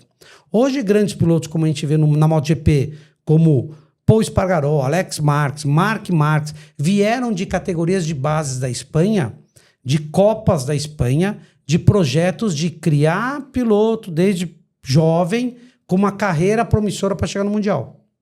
Que é exatamente o que a Estrela Galícia montou aqui no passado, né? A Estrela Galícia acreditou nesse projeto e ela veio com um projeto com o Alex, ali com a equipe do Alex na época, no campeonato. Nós queremos fazer, mas isso veio da onde? Do CEO da Estrela Galícia. Falou, nós queremos fazer um brasileiro campeão mundial. Esse era o projeto deles. Quem nós vamos falar no Brasil? Com o Alex. Então, o Emílio Zamora, que era uma pessoa que estava junto com esse Galícia na Espanha, indicou o Alex montou a equipe e montou o projeto. E hoje nós estamos colhendo fruto. Infelizmente, depois dele, pode dar uma parada de novo. Muito provavelmente depois do Diogo, vai dar aquela parada de novo. Porque nós não temos sequência desses projetos de poder levar. Então, a gente tem esse projeto montado, mas falta empresas para acreditarem não por um ano. Nós precisamos mudar esse conceito de poder acreditar por 3, por 4, por 5 anos. A Estrela Galícia tinha esse projeto. Não, o nosso objetivo é chegar com o piloto no Mundial. Entendi. É levar no Mundial. Mas impressão minha, me corrija se eu estiver errado. Ou a gente tem um circuito de provas pequeno, poucos campeonatos. Porque o que eu penso também é uma coisa... Pode ser até um pensamento pueril, porque não é a minha praia. Acompanho muito pouco. Mas eu olho e eu penso que incentivo de campeonatos amadores, campeonatos que não são tão profissionais. A gente tem copas hoje, campeonatos que são direcionados para marcas. A gente tem, né, a gente tem uma predominância de equipes de marca. Né? Não existe um calendário de campeonatos amadores, onde você pega a sua moto e a inscrição é facilitada para você começar a colher no meio desses amadores, entende? Pilotos com potencial. E assim, entrar em campeonatos de marca, categorias... Eu não sei se eu estou falando besteira, mas a gente tem 2 categorias, especialmente das altas cilindradas, que tem uma predominância da marca A em um ali e a marca B faz esse campeonato aqui. São 2 campeonatos, cada um tem uma marca ali. Na verdade, o que acontece, eu vou ser bem sincero para você, na época que a gente corria, né, eu e o Alex viemos dessa geração, onde o Alex apareceu e chegou lá, e naquela época tinha mais pilotos que andaram indo para a Europa. Né, muito mais do que hoje, com uma condição muito menor que a gente tinha, mas tinha mais potencial e principalmente nível de ir para fora. Mas não era desse jeito? Você comprava a sua moto, você treinava, se inscrevia? Mais ou menos, era diferente. Porque naquela época não tinha moto de rua que adaptava para pista. Era moto de corrida. Então você tinha que comprar uma moto de corrida, que era mais ou menos na mesma condição de hoje financeiramente, tá? Então você comprava uma moto de corrida e ia correr. Só que naquela época tinha os campeonatos regionais, como você está falando, que são os amadores teoricamente. Então tinha Campeonato Paulista, tinha o Campeonato Paranaense, tinha o Campeonato Gaúcho, tinha o Campeonato Goiano, tinha, então, e aí o que acontecia? Tinha o Campeonato Brasileiro. Então, os melhores dos estados vinham para o brasileiro. Infelizmente, hoje nós não temos esses campeonatos regionais. Aí o que acontece? Todos os amadores e todos estão correndo no mesmo campeonato, que aí é o que você falou, não filtra. Então, nós temos pilotos muito bons no campeonato e muito pilotos amadores. Que estão entrando que estão começando, que não poderiam estar correndo juntos, né? Então, realmente falta isso. Por quê? Porque eu acho que falta esses campeonatos regionais que nós não temos mais, como tínhamos no passado, né? Tinha uma época até que o Campeonato Paulista era fortíssimo, né? Era quase como o brasileiro. Então, muita gente queria correr o Campeonato Brasileiro, o Paulista, porque o Paulista tinha um nível muito forte. Naquela época tinha o Carioca, e tinha o Autódromo também no Rio. Então, mas os melhores iam correr o brasileiro. E isso nós não temos mais. E eu acho que nós temos que tentar trazer isso de novo. Então, na minha opinião, cabe às federações começarem a fazer o seu trabalho de fazer os seus campeonatos regionais. Com categorias e tudo mais. Inclusive categorias femininas, enfim. E aí depois o brasileiro pegar, né, os melhores ali e trazer para correr o brasileiro. Que aí você começa a fazer um nível mais alto. E por que acontece? Hoje também, comparado com aquela época você ia comprar uma moto de corrida, não tinha no Brasil. Né? Então você tinha que importar, era complicado. Hoje é muito mais fácil. O cara vai comprar uma concessionária, uma moto, prepara. E hoje o número de pessoas com condição financeira de poder comprar uma moto na concessionária e preparar ela está muito maior do que aquela época. Naquela época tinha muito poucas pessoas que tinham financeiramente essa condição de fazer. Hoje tem mais. Então, esse é um grande problema também, porque é um problema bom, mas é um problema ruim. Porque qualquer um vai lá, compra, prepara, e também nós caímos num outro problema que eu vou falar para vocês. Temos poucos preparadores de poder entregar uma moto competitiva para poder participar em competições. E aí começa a aparecer os aventureiros que cobram mais barato e que aí o cara não compra. Aí você volta a falar naquilo que você falou. Paga-se caro numa moto, paga-se caro no equipamento, mas não quer pagar caro para preparar. E aí corre-se o risco de sofrer um acidente. E aí acontecem os acidentes. E aí o que acontece? Esse que estava entusiasmado para, não quer mais, porque Ah, mas é porque houve uma falha aqui, houve uma falha ali, houve um problema aqui, houve um problema ali. Eu não quero mais. Aí eu achei que era desse jeito, mas não é tão profissional como eu imaginava, porque hoje tem uma leva que, infelizmente, tem grandes profissionais no nosso mercado e tem pessoas que não são tão profissionais e que acabam um estragando o outro. Entendeu? Então, isso eu acho que é um outro problema que nós temos, de tentar também ter bons profissionais no nosso mercado de competições para poder ter as suas equipes e ter condição de entregar uma moto competitiva para essas pessoas que um dia querem ser piloto ou querem viver do esporte. Boa. Eu tenho outras percepções. Eu vou olhando as coisas e eu falo, cara, isso não sei por que isso vai acontecer. Não sei por que, mas isso vai acontecer. Quando a gente olha para os Estados Unidos, a gente vê as provas locais e tudo mais, e a gente vê provas curiosas, como, por exemplo, a gente tem um campeonato de baggers da Harley Davidson, né? Que são motos, assim, cara, são road kings preparadas, é claro, tem um alívio de peso, não sei o quê, mas são motos muito velozes. E é divertidíssimo ver um campeonato de baggers, cara, pega fogo, os caras... E cai toda hora e pega fogo aquele negócio ali. Você consegue olhar para esse lance da velocidade com outras categorias chegando? Por exemplo, um campeonato com Big Trail, um campeonato até com baggers. A gente tem um ensaio. A bagger vai estar no Mundial ano que vem, em MotoGP. Então, mas... Vai entrar a Harley Davidson com mesmo, cara. Era para 27, parece que 26 nós vamos ter também corridas de baggers vindo do que aconteceu nos Estados Unidos. Exatamente o que você está falando, Ângelo. Tô sabendo. Tá vendo que o mundo da velocidade não é uma coisa que eu ponho muita atenção? Porque é trazer outras marcas. O interesse é ter outros estilos. Entendeu? Então, eu falo, aqui também o que a gente precisa de muito é apoio das fábricas. Né? A gente precisa de apoio das montadoras. Não temos muito apoio das montadoras. Uhum. E apoio para gerar novos pilotos, que é o que você falou. O que acontece? Tem uma história muito interessante que eu sempre costumo falar, né? O próprio Ayrton passou isso, né? O Senna, quanto ele não penou para chegar na Fórmula 1, que é normal, todos os pilotos sofrem para chegar lá, principalmente por falta de patrocínios no Brasil, que é um esporte que não é tão conhecido. Na moto, então, é mais difícil ainda para chegar lá com apoio de patrocínio. Mas o Ayrton tinha uma época, é uma história que contaram, que ele tinha um nacional, né? Ele correu vários... Quando ele estava na Fórmula 1 e no auge dele, outros bancos vieram propor pagar 3 vezes mais do que o nacional pagava, 4 vezes, e ele negou, falou, porque quando eu precisei e alguém que acreditasse em mim, foi o nacional. Então eu acho que as empresas têm que olhar isso. E os pilotos têm que usar dessa filosofia. Entendeu? Então, quem te ajudou lá atrás e acreditou em você quando você não era nada e hoje você está lá, é ele. Se ele não pode pagar 5 vezes mais como tem outro que te pague, mas honre a ele. Se serve o que ele te paga para você se manter lá, fique com ele. Porque ele te acreditou. Ele acreditou no seu projeto e acreditou em você para te levar até lá. Eu falo isso. Eu falo isso direto. Quem deu a mão merece respeito. Quem te deu a mão merece o máximo respeito. Eu falo isso direto, cara. Direto. E isso é importante. É o que eu falo, as empresas aqui no Brasil precisam acreditar mais em ter esse pensamento. Putz, vamos fazer um piloto para chegar no Mundial? Vamos. Mas não em 1 ano, 2 anos. Vamos traçar um projeto. Eu vejo essa falha no mercado nacional. Então, o mercado nacional de motos, de empresas, e aí eu coloco todos os montadores e tudo mais. Isso eu generalizo para todos isso. Eles vão por ondas. Eu acho isso muito engraçado. Há pouco tempo atrás, que a gente tem vivido uma parte dessa onda até hoje, a gente viu a onda dos influencers, né? A gente não está falando de pilotos.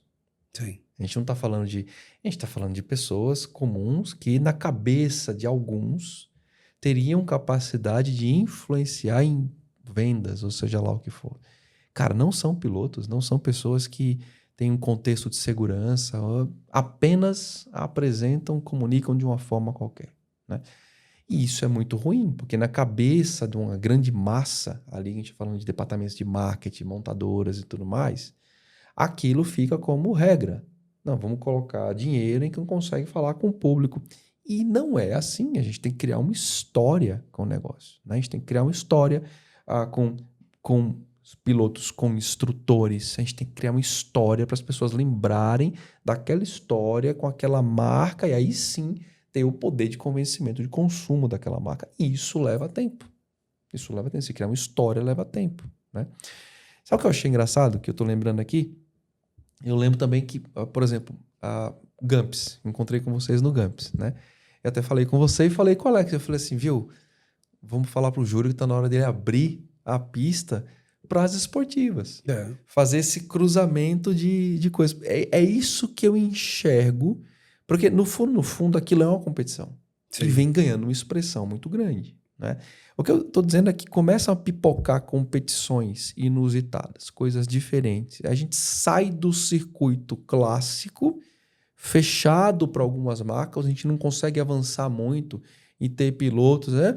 E deixa de criar na cabeça do brasileiro esse prazer enorme pelos esportes a motor. E eu acho que é só assim que a gente vai ter um olhar de patrocínio, de não sei o quê. Então, eu volto a falar. Eu não sei. Eu vejo que em muito pouco tempo a gente vai ter a presença das Big Trails na pista. A gente vai ter algumas coisas assim inusitadas. Não seria interessante isso? Não, seria muito. Eu acho que é questão de a gente poder formatar, mas é o que eu falei, aí a gente pode formatar com campeonatos regionais, que é o que você falou, tem tudo a ver, né? Por que não os campeonatos regionais não criar essas categorias, né? Até o próprio o motociclista de moto custom, ele gosta de dar umas voltas. Tem alguns que gostam de dar uma volta na pista. Por que não? É verdade. Por que não? Por que não? Ou da Big Trail? Por que não? Ah, mas o pneu do Big Trail... Vamos trocar o pneu. Vamos achar um pneu. Como a Supermotar. A Supermoto nada mais é do que uma moto de cross adaptada para o asfalto. Vamos tentar fazer o mesmo com uma Big Trail? Por que não? A Big Trail é mais usada no Brasil no asfalto do que na terra. É, exatamente. Não é? Então, o DNA da Big Trail no Brasil é asfalto. Sim. Né? Teve até o pessoal do Bytes esteve aqui e foi muito legal ver a história do Bytes, que é um campeonato feito para a Big Trail. Né? Isso. E que, cara, a briga hoje tá se tornando muito profissional, tá vindo cara que correu enduro e vindo pro Bytes e tudo mais, mas falta um campeonato, na minha cabeça, uma prova para Big Trail no asfalto. Sim. Por que não? Não seria interessantíssimo você ver um campeonato de Big Trails numa pista? Não, sim, claro. Na verdade, eu acho que é o que eu falei, a gente tem um mercado de moto muito grande hoje, né? E cada um no seu segmento. E todos eles gostam de fazer um pouco de tudo. Que é o que você falou. O cara da Big Trail ele gosta de viajar, mas ele também gosta de ir pra pista andar de moto. Por que não trazer essa pessoa? Eu agora mesmo, eu tive um evento semana passada onde eu tive 3 Big Trails andando porque queriam andar no autódromo. Que nunca tinham andado e queriam ter o prazer de poder andar no autódromo. Então, esse mercado era um mercado que poucos queriam ir, mas agora está começando a crescer. O pessoal do Big Trail queria andar no asfalto. E isso vai ser muito bacana, porque é o que você falou. Às vezes, porque tudo tem que ter um começo, Ângelo. Se o cara vai lá, ele gosta de andar de Big Trail, ele gosta, leva o filho gosta. O pai tem a paixão por moto. Aí o que ele vai fazer hoje, no caso, eu acho, nós temos uma categoria R15. Já coloca o menino para andar de R15. E aí ele vai para R3. E aí, hoje a melhor escola que nós temos seria esse projeto da Yamaha, mas poderíamos ter outros projetos, né? Ou outras equipes com um projeto voltado para ir lá para fora, mas tudo tem que ter um começo. Eu falei, é o pai ir lá com o filho gostar, querer, e aí ele começa. Eu sinto falta disso enfim, claro que a gente não vai ter mais essa volta, mas eu sinto falta dos campeonatos de mobilete. Bem, Cinquentinha. era muito legal. Né? Tudo bem, você não vai ter mais isso. Hoje a gente tem a categoria tal, mas será que não dá pra gente ter uma categoria pequena pra gente explorar as crianças, os jovenzinhos ali? Então, hoje tem um projeto novo, até recebi hoje, vai ter um projeto de uma Ovale, que é uma mini moto que tem na Itália. Legal. Que eles estão montando aqui no Brasil. Mas é isso que a gente precisa entender. É um campeonato. Existe um projeto de que, quem correr aqui vai ganhar, sei lá, como a Yamaha faz, um exemplo. A Yamaha, quem ganha o campeonato de R3 na Talent, que é dos jovens, ganha uma temporada correio europeu de R3, pago pela montadora. Legal. Então eu acho que esses projetos nós temos que ter, né? Por que eu vou lá, vou correr? Vou levar meu filho para correr numa categoria, seja A, Y, B. Porque se ele ganhar aqui, ele ganha um ano seguinte numa tal categoria. Se ele ganhar aqui, ele ganha... Você vai custeando isso para ele. Porque tudo no começo, todo mundo fala, mas tudo no começo, para qualquer esporte, é patrocínio. Porque se tem alguém que acredita em você, é teu pai, é a tua família. Então, eles têm que dar o primeiro empurrão e colocar ali, infelizmente, a família tem que arcar com essa conta e depois os patrocinadores surgirão em função do seu trabalho, em função dos seus resultados. Aí vai várias coisas que podem acontecer. Os amigos, às vezes, acabam ajudando também, patrocinando para ir. Então, mas o primeiro empurrão é a família. A família tem que ter a cabeça, o pai tem que ter o gosto de poder. Vou investir no meu filho, vou comprar essa moto, vou investir a primeira temporada nele. E aí sim ir plantando para colher no futuro. Boa. Bom, e aí vem a equipe do César Barros. Né? Bom, eu estou passando aí nessa história inteira. Sim, a equipe do César Barros hoje. Conta um pouquinho da equipe, como é que ela tá, como é que ela nasceu, qual foi o objetivo, como é que se deu a equipe de César Barros? A equipe foi, primeiro, uma parceria que a gente tem com a Repsol. A Repsol, eu sou... até eu vejo que você tem Repsol aqui, eu sou apaixonado pela marca, porque quem vive o mundo de competição de moto velocidade sabe o que é a Repsol. Aí no Brasil tem muita gente que conhece, mas também tem muita gente que não conhece o que é Repsol. Tem muita gente que liga a Repsol com a Honda, que não tem nada a ver. A Repsol é uma empresa de lubrificante, a Honda é uma fábrica de motocicleta. Mas durante muitos anos na MotoGP, a Repsol teve 30 anos com a Honda, então ainda tem muito essa imagem da Repsol com a Honda. E aí foi quando surgiu... Primeiro foi a parceria com a Repsol que a gente teve em 2022, se eu não me engano. Né? A primeira parceria que eu comecei com o projeto com a Repsol, nos meus eventos e no meu curso de pilotagem. E a gente veio andando e aí veio o projeto da equipe de competição. Por que não montar uma equipe de competição e estarmos no Campeonato Brasileiro com o Repsol?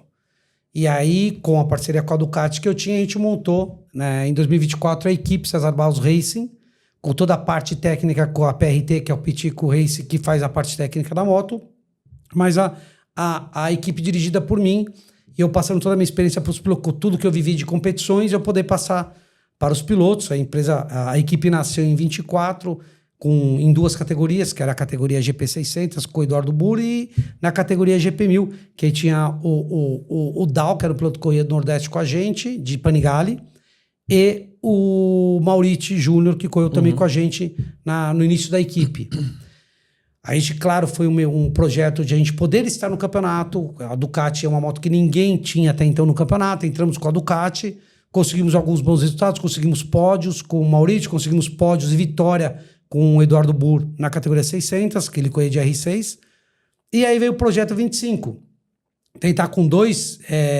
a gente veio primeiro com o intuito de ter 2 pilotos na principal categoria, que era GP1000, e aí e um piloto na GP600. Com o Andara, a gente tem hoje o piloto que é o Mathieu Luciana, que é bicampeão da categoria GP no Moto 1000 GP, junto com o Alex na época de BMW, que ele foi 13 e 14, ele foi campeão no Brasil com o Alex, dando Moto 1000. E a gente sentamos na mesa, vamos trazer um piloto para tentar brigar pelo campeonato. E a ideia foi trazer o francês, bicampeão da categoria, o Mauriti Júnior.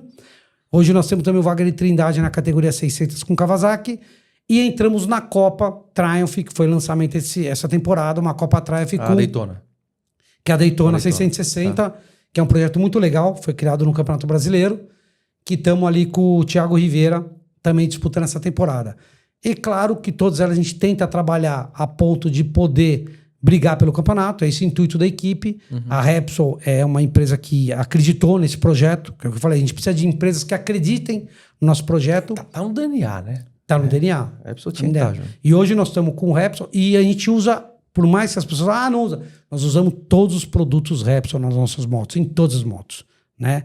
Então, o pessoal fala, mas é só fachada. Não, não é fachada. Nós usamos todos os produtos porque funciona. E eu uso, eu só uso Repsol. Funciona. A gente sabe que funciona, tem uma performance muito boa. Hoje eu tenho os principais patrocinadores, que é a Repsol. Eu tenho também o Grupo Nakar, que está com a gente com o Nola em máquina. Então, todos os equipamentos, e TCX, a bota também, que os pilotos usam. Nós temos eu tenho um apoio do Grupo Nakar com a gente, que é o Gadol. Acreditou no projeto desde antes de eu ter equipe, também está comigo nos meus eventos. Também são pessoas que acreditaram no nosso projeto. Hoje eu também tenho o Grupo Magi, que eu trouxe, que é um grupo fortíssimo do interior, que é junto, que está na Copa Triumph, que eles têm concessionária, tem 3 concessionárias Triumph, e estão no projeto, e hoje eles também têm a concessionária Ducati Campinas, então tem esse apoio com a gente também na Panigale. Então, e nós temos também a Aquíssima, que é uma empresa de água, né? Fantástica, que está com a gente também, que é do grupo Eco Beer, que está lançando a cerveja Gunen também esse ano. Então, eles estão nesse processo. São pessoas que acreditaram desde o começo, que estavam comigo nos eventos César Barros Experience e acreditaram no projeto da equipe, também está junto com a equipe. E a equipe a gente tenta fazer, é muito legal, Angelo, porque eu tento trazer um pouco do profissionalismo das equipes da Europa para o Brasil. Então, a gente monta um hospitality, um camarote atrás do box, onde os convidados das empresas podem levar os seus convidados regionais ali, participam com a gente no domingo desse camarote que nós temos e também convivem um dia e tá na competição, ver como é que é uma moto de corrida, o mundo da competição, como funciona um dia de corrida de moto velocidade, conhece os pilotos. Então a gente faz uma ação muito legal com seus parceiros, de estarem viver um dia diferente na competição no mundo da moto velocidade. Então a gente tenta trazer isso para seja todos os parceiros da Repsol, os parceiros da Aquíssima, parceiros do Grupo Nacar, parceiros do Grupo Magi, a gente tenta levar, e aí a gente tem os outros parceiros apoiadores, como a gente tem também o patrocinador Alemão Pneus, que está com a gente também entrou esse ano acreditando no projeto. Ele era parceiro do César Barros Experience e esse ano entrou no projeto também da equipe. Então, graças a Deus, a gente vem tentando fazer esse projeto e tentar fazer com que as equipes se tornem mais profissionais para nós termos um campeonato mais profissional e, com isso, trazer mais patrocinadores para o campeonato e para as equipes.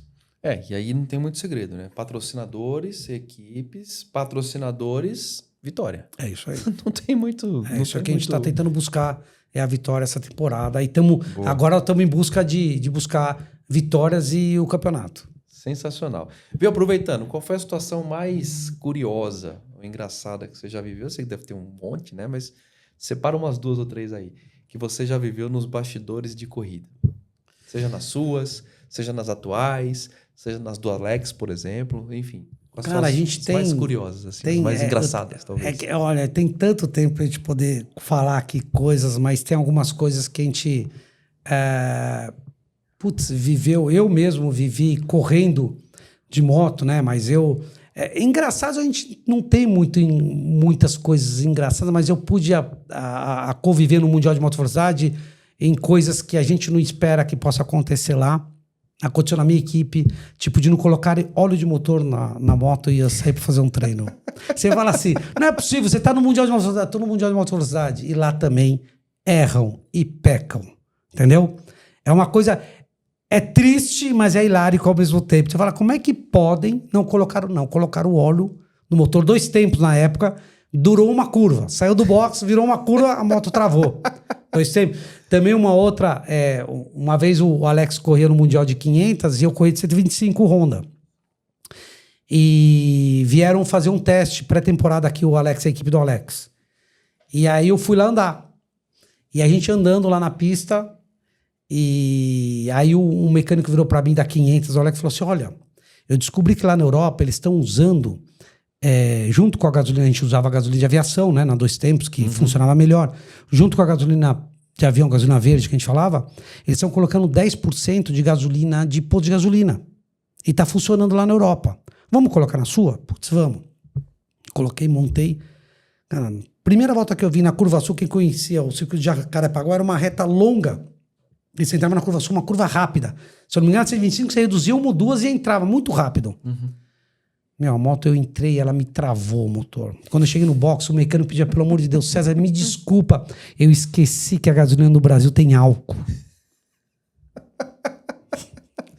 Ele só foi lembrar depois que travou a moto, porque na Europa não tem a mistura do álcool. Naquela época tinha 20% de álcool na nossa gasolina. Hoje tem 30%.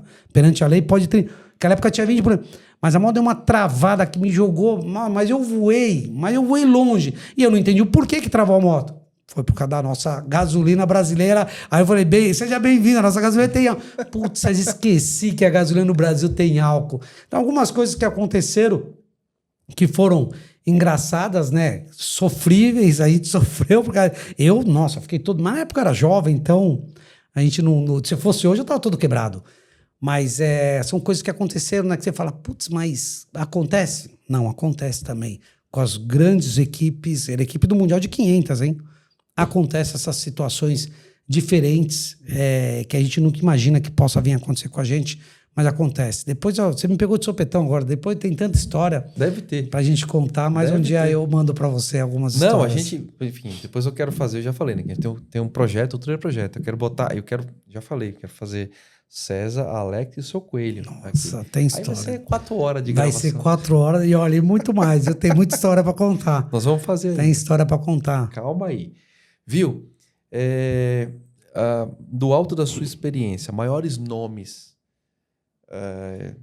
da MotoGP, vamos fazer uma coisa recente pra cá. E assim, aqueles nomes que a gente pode esperar e falar assim, cara, pode entregar e pode entregar muito ainda.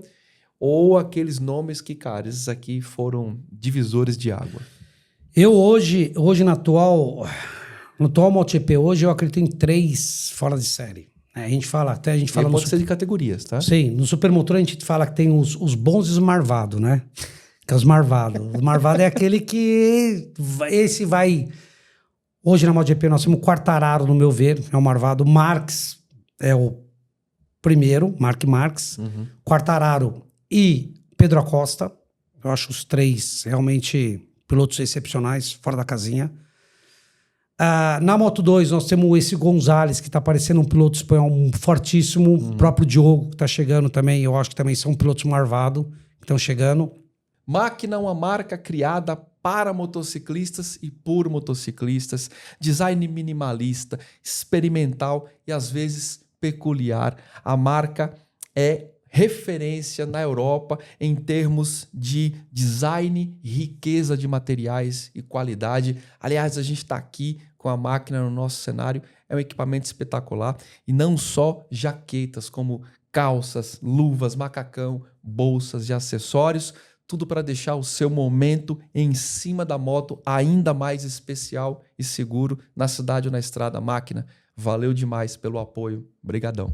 Cardo, cara, lado a lado com você na estrada desde 2004. O melhor intercomunicador merece o melhor motociclista. A Cardo foi a primeira empresa a lançar o sistema de intercomunicação, os famosos Scala Rider. E, cara, para você que curte usar isso aqui, não tem melhor. Cardo é Cardo. Cardo é sinal de qualidade, de estabilidade na comunicação.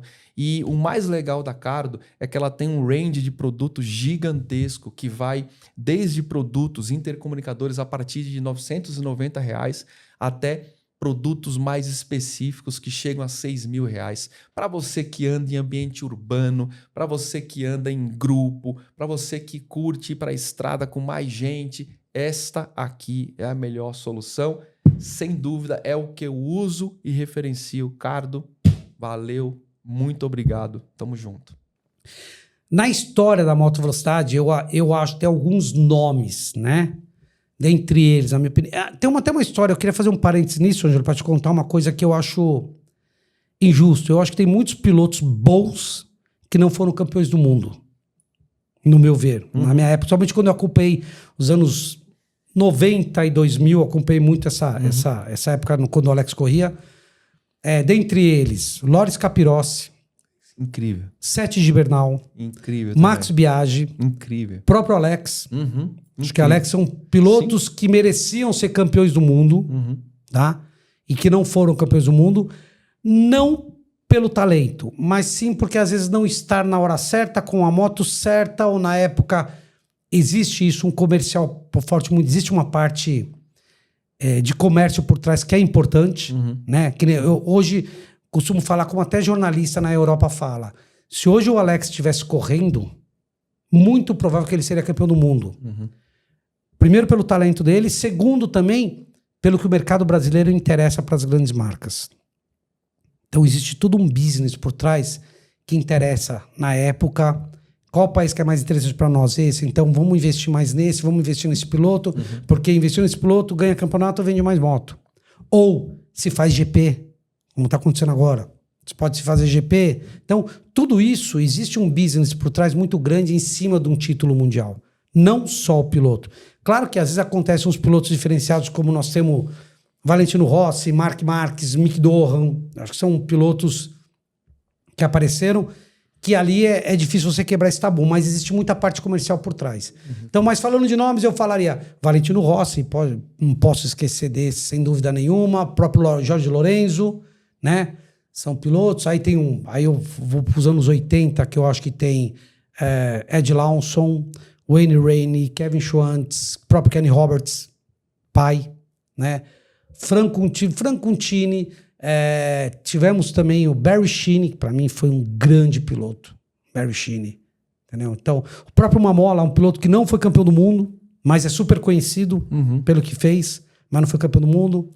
Então, eu acho que tem o Daijiro Kato, que foi um piloto que faleceu em 2003, que eu corri com ele, tive a honra de correr com ele em 2001, na temporada que ele foi campeão do mundo naquele ano, na 250, depois foi para 500, para MotoGP. Eu acho que é um japonês que poderia ter sido campeão do mundo, grandes nomes do passado que tiveram.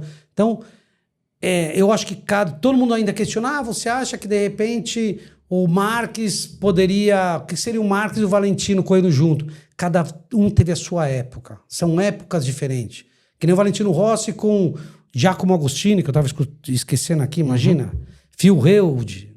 Cara, tivemos grandes pilotos no passado, mas o próprio Agostini... será que o Valentino seria mais que o Agostini? São épocas diferentes, não podemos ler. Até porque naquela época o Agostini corria em 2 categorias, mas também não tinha 20 etapas. Eram 6, 7 etapas o campeonato. Então, cada um na sua época. Mas eu acho que grandes nomes que nós tivemos, e eu falo que eu vivi uma geração dos anos 90 e 2000, né, que eu acompanhei mais próximo, na época que o Alex corria, que tivemos grandes pilotos ali, com chance de brigar por vitórias. Eu acho que era um pouco diferente de hoje, porque naquela época eu acho que prevalecia muito mais o piloto na época da 500 do que a moto, né? Hoje a moto 4 tempos ela é mais fácil de tocar. Não vou falar hipótese alguma, falar que é uma moto fácil de tocar. Claro que não. Mas comparada com a 500 era muito difícil, né? O controle de tração era o punho. Não tinha eletrônica para te ajudar. Então era muito no feeling do piloto. O feeling dele valia muito para acertar a moto e para ser rápido. Agora, desses pilotos todos que você falou, cara, você falou a elite do motociclismo mundial. Quais deles você conheceu? Eu acho que você deve ter conhecido um monte, até por conta das suas atividades e também de acompanhar o Alex, né? Quais os 3 mais... eu gosto de fazer lista, porque eu acho que lista é um negócio bacana, as pessoas ficam no imaginário, né?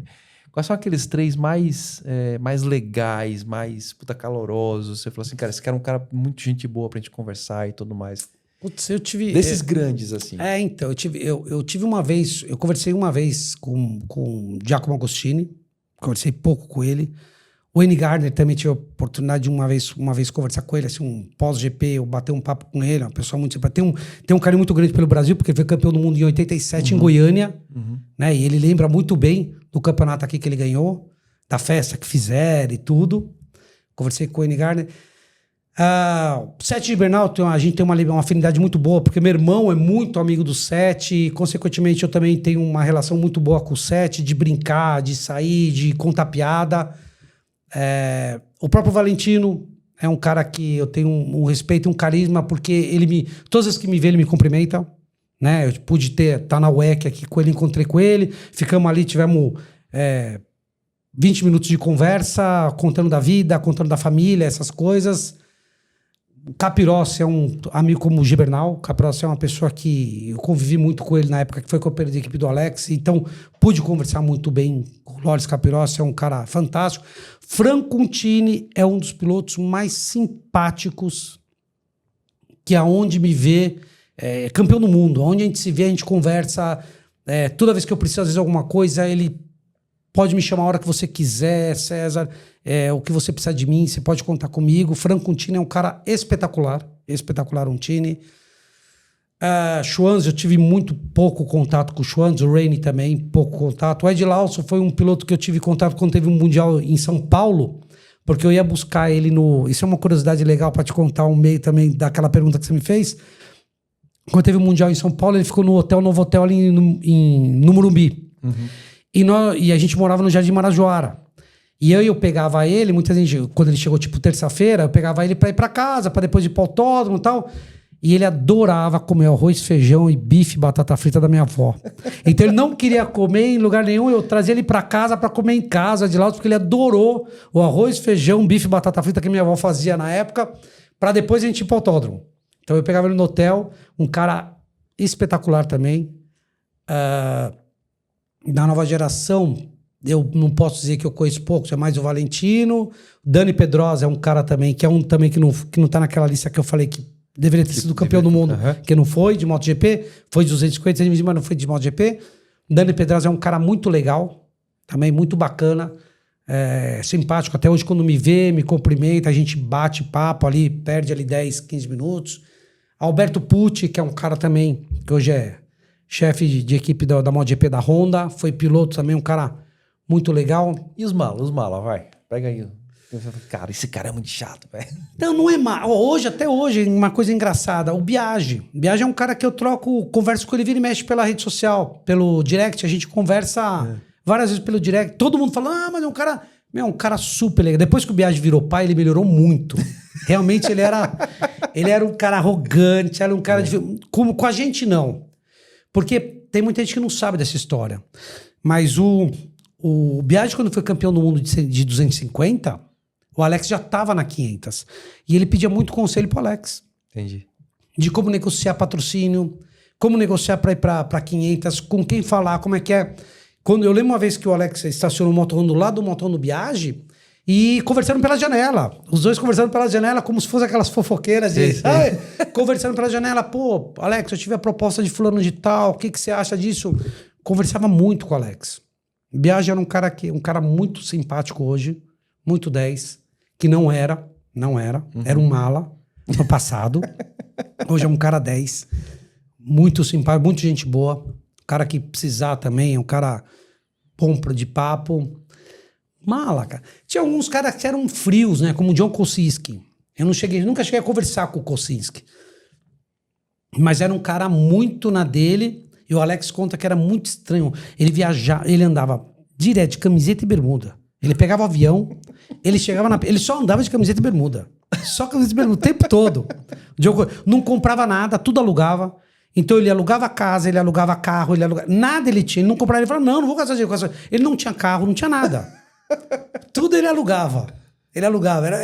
São pessoas diferentes que tinha no meio, né? Que era engraçado.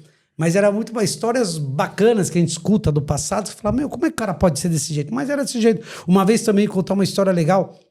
Em 2003 ou 2004, acho que era 2004. Teve o teste pré-temporada em Jerez e eu tava com o Alex no teste pré-temporada. Fomos pra Jerez pegar o aeroporto. Chegamos lá, tava eu, Alex, Colin Edwards, Valentino Rossi e Kenny Robert Jr. Só.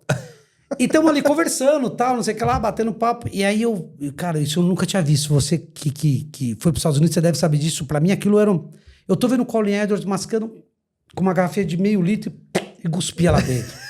Olhando aquilo, eu falei, nossa, que cara porco, cara. E daí eu mascava e cuspia naquela garrafa. Era o jerky? Gente, eu olhava aquilo, eu falei, não, é tabaco. Os caras... Falei, cara, que porqueiro. Eu nunca tinha visto aquilo. Aquela garrafinha cheia de cuspe ali dentro. Eu falei, nossa, mas isso é... Mas é uma coisa super normal lá no... Acho que ele era do Texas, que lá o pessoal faz muito tabaco, masca o tabaco e cospe na garrafa. Gente, eu falava... Pra mim aquilo... São coisas interessantes, curiosas, né? Que eu vivi no mundo. Meu irmão também viveu uma. Quando ele ficou 250, ele era jovem. O Alex tinha 17 anos, 17 para 18 anos. E aí tinha um mecânico dele que comprava na banca o papel de seda, punha o fumo e enrolava. E eu lembro que o Alex virou e falou assim, pai, tem um cara da equipe que fuma maconha. Eu falei, Alexandre, tá louco? Ele falou, não, o cara enrola. Eu falei, não, lá na Europa é normal, o cara compra o fumo e enrola no papel de seda. É a coisa mais normal que tem. Pra nós, eu nunca tinha visto aquilo. E o Alexandre muito menos. A gente achava... Que ele, olha só, gente, coisas que a gente foi vivendo, né? Aprendendo na vida, mas algumas coisas engraçadas que aconteceram com a gente. Mas, voltando à sua pergunta, que eu saí totalmente do foco, piloto mala, eu acho que não tem, né? Ou se é, a gente não sabe, porque ele tem que ser simpático a gente, né? Na maioria é simpático entre a gente e tudo, mas eu acho que não tem nenhum piloto mala, não, pra falar. Tinha alguns pilotos que eram um pouco mais frios, alguns mais arrogantes, mas, cara, um cara que era 10, simpático, você chama assim, ó, vamos ali no boteco tomar uma, Troy Bayliss. Troy Bayliss é um australiano que topa qualquer coisa. O próprio Mick Doohan. Mick Doohan era mala. Quando foi campeão do mundo, era um cara metido, mala. E uma vez em 2002, 2003, tô no hotel em Valência, né? A gente sai de Valência, eu tava num hotel sozinho, tô lá no bar, na recepção, vi um cara todo vermelho, tomando cerveja, eu olhei o Mick Doohan. E aí comecei a conversar com ele e falou, cara, o cara 10, super simpático. Até te falar uma coisa muito legal, o Alex fez 50 anos em 2000. E eu queria fazer uma festa legal pra ele. Eu falei, pô, vou fazer uma festa legal. Eu queria dar uma homenagem legal pro Alex, Ângelo. E aí eu liguei para um jornalista muito amigo nosso, Paulo Beltramo, que é italiano, que era comentarista da TV italiana, apaixonado pelo Brasil. Ele tinha um dicionário que ele andava que chamava baianês. Que ele ia todo ano pra Bahia. Ele falou, não, eu sei falar baianês. Ele falou, São Paulo é o lugar mais perto do Brasil, mas não é Brasil. Ele falava assim pra gente. Porque São Paulo era só trabalho, não era lazer. E ele me ajudou muito. E aí a gente conseguiu vídeos. E aí eu mandei pelo WhatsApp para todos esses pilotos um vídeo dando os parabéns pro Alex, pelos 50 anos do Alex, sim, tal, sim. tal.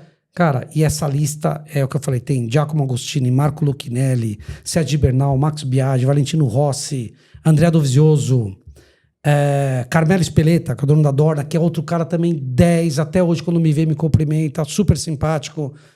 Cara, tivemos, o Dovizioso já falei aqui, outro também, Petrucci, Danilo Petrucci, uma história legal do Danilo Petrucci, muita gente não sabe. O pai do Danilo Petrucci foi mecânico do Alex. Isso que me falou foi ele. Um dia eu tava lá, fui na Pramac, ele corria na Pramac. E eu cheguei pro Danilo, putz, cara, eu sou um fã do seu irmão. Eu gosto do seu irmão pra cá. Eu fui o primeiro piloto de 500 que eu peguei na mão e cumprimentei. Eu falei, não, porque meu pai era mecânico do seu irmão. Cara, putz, adoro o seu irmão. Então, essas coisas são legais, porque eu também não sei, nem o Alex sabia. Falei, pô, o Danilo tem um carinho por você tremendo, porque o pai dele foi mecânico teu. Ele falou, pô, eu não sabia que o pai dele foi... O Bulliga, que hoje é campeão do mundo de Super Sport, que corre no Mundial de Superbike, o pai do Bulliga fez uma corrida com o Alex. Ele era piloto de teste da Cagiva. Olha que legal. Quando o Alex correu de Cagiva. Então, são coisas, curiosidades que muita gente no Brasil não sabe. Boa. Mas que, é o que eu falo. Eu, até fazer um assunto diferente aqui, mas eu sou muito fã do meu irmão. Pelo que ele fez, pelo que ele conquistou lá fora. Eu acho que ele é muito pouco valorizado no Brasil, pelo que ele é valorizado na Europa. Eu tenho certeza. Lá fora ele é muito valorizado. Certeza. Lá fora, se você falar de moto, todo mundo lembra do Barros, né? Quem acompanhou as competições. E eu era fã do Alex, mas quando eu passei aquela temporada de 2001 lá com ele, eu virei mais fã dele. Porque assim, uma coisa é você chegar no Mundial, Ângelo. Outra coisa é você se manter no Mundial. É muito mais difícil se manter do que só participar de uma temporada. Não, assim, eu falo que o background do Alex foi bom, né? Então ele tinha o pai dele que apoiava, e ele tinha você que apoiava, estava junto também. Então, esse background é fundamental, né? A presença do irmão junto, cara, isso é espetacular. E sabe o que é legal? Eu falo, eu conheço mais pessoas do paddock do que o Alex. Mas não porque eu sou famoso, porque eu falo mais. O Alex é meio tímido. Né? O Alex é muito na dele. Então o que acontecia? Quando eu ia com ele ficava no motorhome e eu saía do motorhome. Eu falei, não vou ficar, ele tá concentrando. Ele falou, não, fica aqui comigo. Eu falei, não, fica aí concentrando e tal. Eu saía. Cara, quinta-feira tinha uma turma de italiano, que era da Jeep na época. Eles traziam aquela mortadela italiana com música e cortava e fazia. E ali ficava todos os mecânicos do paddock que estavam ali. Então eu conhecia os mecânicos. Então eu aprendi a conhecer muito mais gente. Claro que o Alex é muito mais famoso, todo mundo conhece. Mas de conversar, eu fiz uma amizade muito grande no paddock. Por causa disso, que eu convivia com a turma lá. Então, isso é muito legal, que o Alex fala, mas como é que você conhece ele? Alex, pô, eu saio do motorhome. Eu ia falar com as pessoas, você ficava lá no motorhome preso. Não, o ideal era ter um piloto com a inteligência social do César e o talento do Alex. Cara, eu conheci muita gente lá, era muito legal. Eu não vou nem queimar a etapa, porque eu quero trazer vocês depois. E assim, de novo, eu tenho essa missão. Eu sempre falei pro Silvinho, preciso trazer o Alex, cara. E o Silvinho falou assim, não, vamos tirar ele de lá e vamos conseguir, precisamos trazer ele, é verdade. E a gente contou uma pequena parte da história dele, né? Então faz parte da minha missão contar a história da família Barros, que foi uma família que foi fundamental no motociclismo. Você ter vindo aqui é um pedaço da missão. Depois a gente tem que trazer você, seu Coelho e o Alex para te fazer um furdunço aqui, fazer um episódio gigantesco. Tem muita coisa para falar, tem muita coisa. Depois, claro, tem muitas coisas de infância que a gente viveu, né, Ângelo? Que tem histórias para contar. Boa. Cara, tem a história do Alexandre na Fiorino, que catava Fiorino escondido e fugia. Aí eu pegava carro escondido. Ia atrás de balão, o Alexandre. Teve uma galera de três. Aí a gente vai contar essa história com seu pai. Porque ele vai desmentir. Exato, vamos ver o que ele vai falar. Vamos ver o que ele vai falar. Isso eu não sabia. Boa. Tá sabendo agora. Boa. Viu? Pra gente fechar, cara. E a ideia hoje era contar a história do César. O César que é, cara, que faz acontecer, que é um expoente, é um cara que fala de segurança, é um cara que tá junto, entende do MotoGP, comenta, tem uma equipe, ensina. Cara, é um expoente do motociclismo. Ponto final. Não tem história. Qual que é a dica mais valiosa que você daria para quem sonha em pilotar em nível profissional? Eu não estou falando só de competição, né? Porque eu vivo de moto. Você também vive de moto. Sim. A gente vive de moto. Muita gente olha para isso e tem um sonho. As pessoas não sabem o trabalho que dá gerar conteúdo, ensinar, pilotar, nanana. Cara, a parte política, as pessoas não sabem disso, né? Mas qual é o conselho mais valioso que você daria para quem quer viver o sonho da moto, viver de moto, seja profissionalmente, seja pilotando, seja competindo, ou seja trabalhando, ensinando, enfim, mas viver de moto, que é um negócio que é muito difícil. Muito difícil. Eu acho assim, já, primeiramente, tem que gostar, tem que ter a paixão da moto, porque quando você quer se dedicar a uma coisa, você tem que ter a paixão, né? Aquela coisa, quando a gente trabalha com o que a gente gosta, né? O trabalho fica mais ameno, fica mais fácil, né? Claro que tudo é difícil, como você mesmo falou. Existe uma coisa pelo background muito grande que ninguém sabe, né? Aquela velho ditado antigo, todo mundo vê as pingas que a gente toma, mas ninguém vê os tombos que a gente leva, né? E a gente toma muito tombo para conquistar, para chegar onde a gente está, né? Eu sempre falo que a gente tem que ser persistente, né? Eu acho que é uma palavra que eu sempre tento... tem muita coisa que às vezes eu falo, putz, não deu certo... eu vou persistir. Uhum. Esse é meu sonho. Você tem que acreditar no teu sonho. Isso é uma coisa que todo mundo fala, né? Um bordão que todo mundo fala. Acredite no teu sonho e seja persistente. E eu acredito muito nisso. Né? Tem muitas vezes que eu já cheguei e falei assim, putz, eu não quero saber mais, eu desisto. Não. Seja persistente. Quantas vezes a gente leva 10 não para conseguir um sim? Entendeu? E a gente tem que tentar. Tem que persistir. Às vezes a gente tem tudo pronto, tudo certo. Nossa, olha, isso aqui, projeto, vai aprovar, não sei o que. Você chega lá, você toma um não, que você fala, cara, perdi, sei lá, quanto tempo fazendo esse projeto. Cara, e tomei um não. Calma, que o não te dá forças para chegar ao sim. Uhum. Entendeu? Então, não jogue o não como portas fechadas. Eu falo que jogue o não como uma pedra em cima da outra para você poder chegar em cima do muro. Então, se você toma um não, use ele como escadinha, que o sim tá te esperando, uma hora você vai ter o sim. Quando você menos imagina, as coisas acontecem. Muita coisa aconteceu comigo assim. Quando eu menos esperava, acontecia. Vi uma ligação, ouvi uma resposta, ouvi uma ideia, ouvi uma coisa que dava certo, que era aquilo que tinha que fazer. Boa, sensacional. Eu queria te agradecer de novo por você ter vindo aqui, tua gente. Cara, você chegou cedo aqui, já são... tá um tempão. Tomamos um café, batemos papo. Mas eu acho que isso é importante. Para mim é uma honra conhecer vocês. Volto a falar, eu era jovenzinho e eu vi o Alex correndo. Né? Então, assim, fiquei emocionado quando o Alex esteve aqui, porque ele fez parte da mítica do motociclismo para mim. E fico emocionado quando eu tenho sempre alguém da família Barros. Porque É um culto à história do motociclismo. Né? O César, o Alexandre, o Seu Coelho. Cara, é um culto à história do motociclismo. Então, estar com vocês, toda vez que eu encontro com vocês, eu tento absorver essa energia, porque isso para mim é legal. Cara, falar com um cara que conviveu e fala com o Valentino Rossi, com o Loris, com... Cara, isso não existe. Né? É por aí que eu falo muito, esse é o problema. Então, mas eu gosto de falar. Mas é isso. Então, assim, ouvir isso de vocês é muito legal. Né? Eu procuro sempre puxar isso para cá e tentar fazer com que as pessoas que estão ouvindo também, elas sintam essa proximidade, enfim. Então, queria te agradecer de novo o teu tempo, você ter vindo aqui, contado alguns causos. A gente vai continuar, lógico. Em algum momento eu vou trazer os 3 aqui. Eu tentei pro Dia dos Pais, mas por algum motivo não deu certo. Não deu certo, né? Mas a gente vai conseguir. Uma hora a gente vai sentar os 3 aqui, aí vai ser a gente faz ao vivo e vai ser divertidíssimo. Obrigado mais uma vez, cara. Obrigado a você, Ângelo. Obrigado mesmo pela oportunidade. Eu também sou fã do seu trabalho. Eu vi quando o podcast nasceu. E é bom ter pessoas que entendam e falam com propriedade, como você e os seus convidados, que você traz aqui pessoas que mexem no mercado, né? Que pessoas que fazem bem para o mercado, isso é importante para a gente. É isso. E eu que agradeço esse convite, conte comigo a hora que você quiser. É isso, eu coloco aqui que são pessoas que fazem a diferença no motociclismo.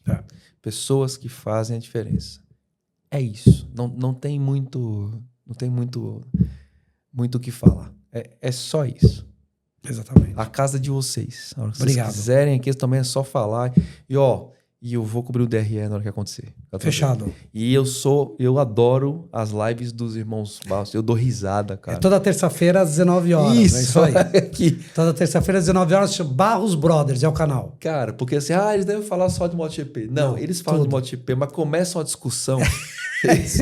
Minha mãe não gosta dessa discussão, mas também tem uma discussão. É muito divertido, cara. Tem vezes que eu tô assim olhando, dando risada, cara, fazendo alguma coisa, dando risada. Por que esses caras estão batendo mão? Coisa de irmão. Então, coisa de irmão, exatamente. Coisa boba, mas coisa de irmão. Só quem tem irmão sabe a discussão boba. É isso. Boa. Continue assim, continue zelando pela história, fazendo parte da história do motociclismo e transmitindo essa história, né? Alguns bastiões do motociclismo eles têm que ser preservados. Você, o Alex, o próprio Carlãozinho, que é o guardião. Faz um belo trabalho, o Carlãozinho, exatamente. É o guardião da história do motociclismo, né?